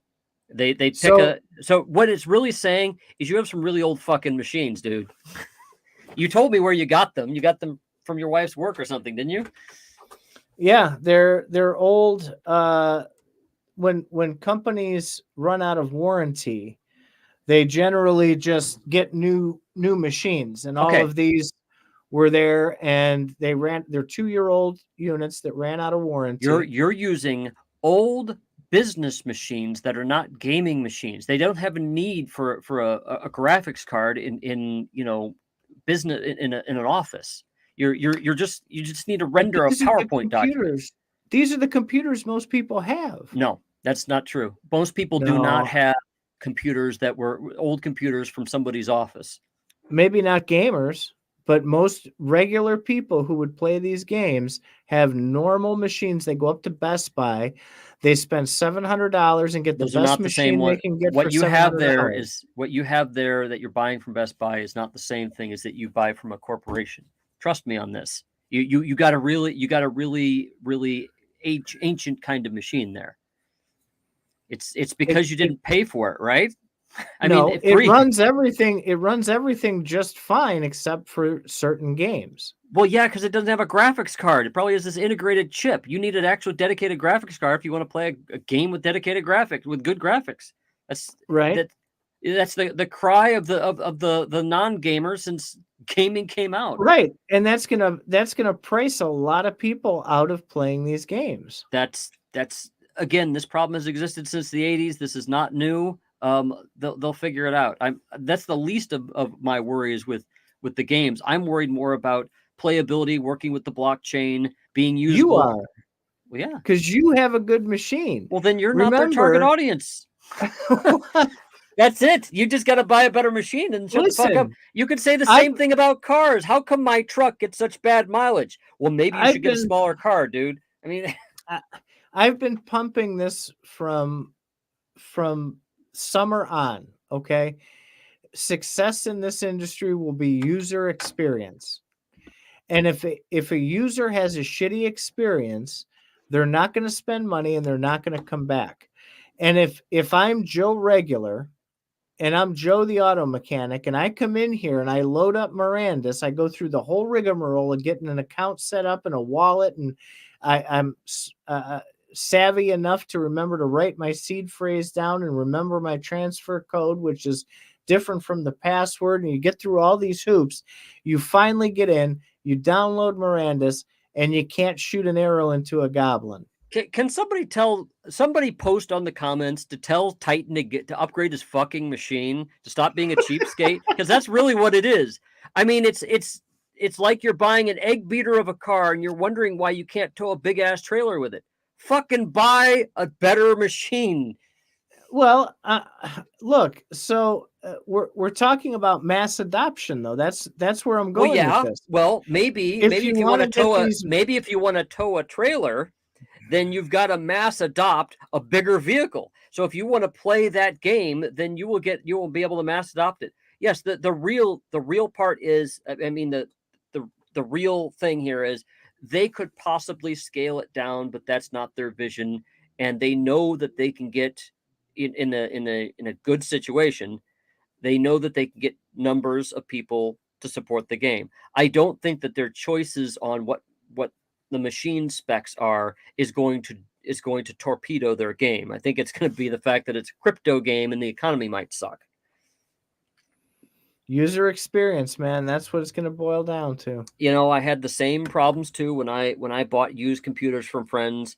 I part of why I came up with this is I've been into Star Citizen, and the guy who programmed Star Citizen, Chris Roberts, had us all over at his shop, at his building where they were building the game, and I was asking him, I was complaining to him that he's the guy who made Wing Commander back in the 90s, the early 90s, and I complained to him. I said, hey, look, I had to play TIE Fighter because Wing Commander was too fucking needed too much computer shit. I didn't play that shit.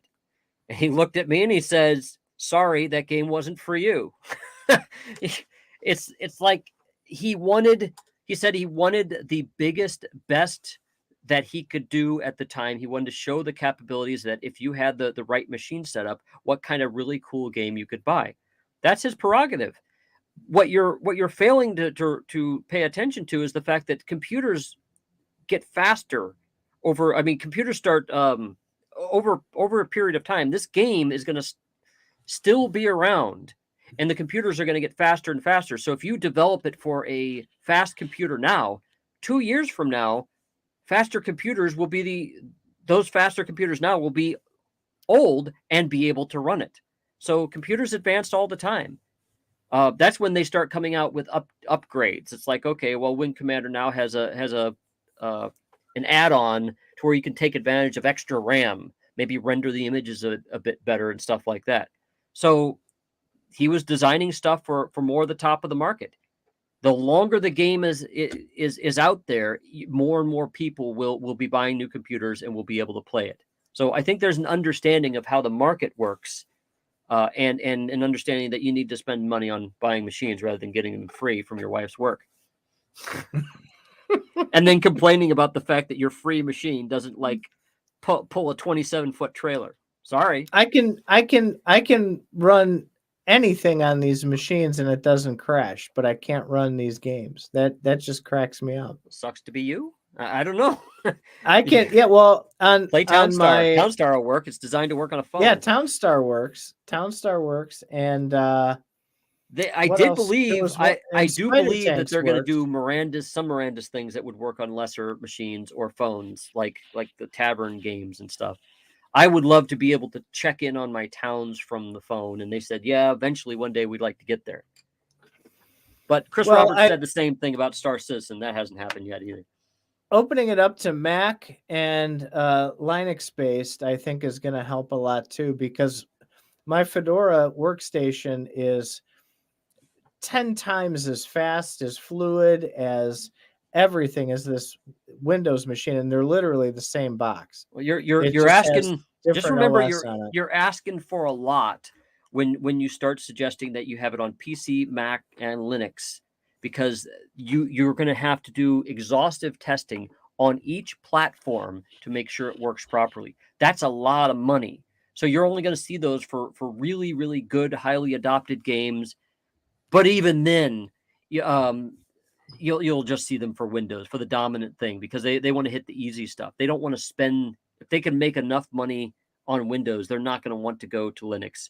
Mac, I don't know. There's some games that'll run on Mac because apparently, some people have morals and stuff. But again, it you start exponentiating the testing here.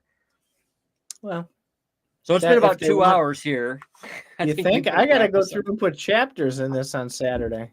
Yeah, you're gonna have to hear us talk all over again. So we have, my goodness, we still have some people hanging on. That's good. Hopefully this will get a lot of play online, on all the other places too. We went over a lot of stuff. I think about 7 different subjects. Well, we have had some shorter shows lately. A couple have gone long, but a lot of them have been shorter than we normally do. So there's more happening now. There is really there's a lot happening. So maybe we just need to add another show day or something. We can keep these more reasonably timed. Well, there might be some things coming up eventually, not now, but Faz Radio might broadcast from other locations where things are actually happening in the world. That would be cool, wouldn't it? Yeah, you're teasing. You're turning into Bitbender, man. You're dropping leaks in here. I'm just going to leave that one, and well, people have to show up for that. Hey, they're showing up. We had. I do want to shout out to the listeners out there, because we take a look at our numbers and they're steadily growing. We definitely appreciate it. Comments, feedback, all of that helps us tremendously. Please, if you have just a couple of seconds, throw us some comments on what you'd like to see, what you enjoy about it, what you don't enjoy about it, so that we can improve and bring so much better content to you as we grow. Yep, we have a lot of plans, and this green room that you saw at the beginning of this, if you came in halfway through, then you didn't see it, but we're doing a pre-show and sometimes a post-show. Not today, because I'm kind of tired now. Well, actually, this last hour was probably the post-show. We just started bullshitting about everything. We got to know when to switch. This is this last hour is literally what our after show is like. Faz and I will sit there for an hour or two with the guests and just talk, man, and recap some of the things, go into some deeper thoughts, and just let our minds wander and ask questions to each other. But yeah, we're planning to do some premium stuff with the show, to where you'd pay a very, very small inconsequential fee to get premium access to certain things on Faz Radio that not everybody would see. And especially if we start broadcasting from other locations and stuff like that, that would be kind of cool. So stay tuned for that. Let's wrap this up. Cool, man. Hey, thanks for listening.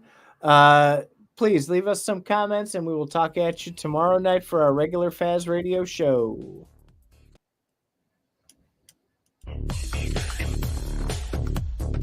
Oh, wait, Titan. We have our pre-recorded outro to do.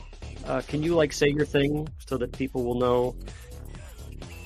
Oh, absolutely. Hey, subscribe, and throw some comments below. That helps us, which in turn helps us provide you with much, much better content every week. Thanks for being a listener. Thanks for supporting the channel.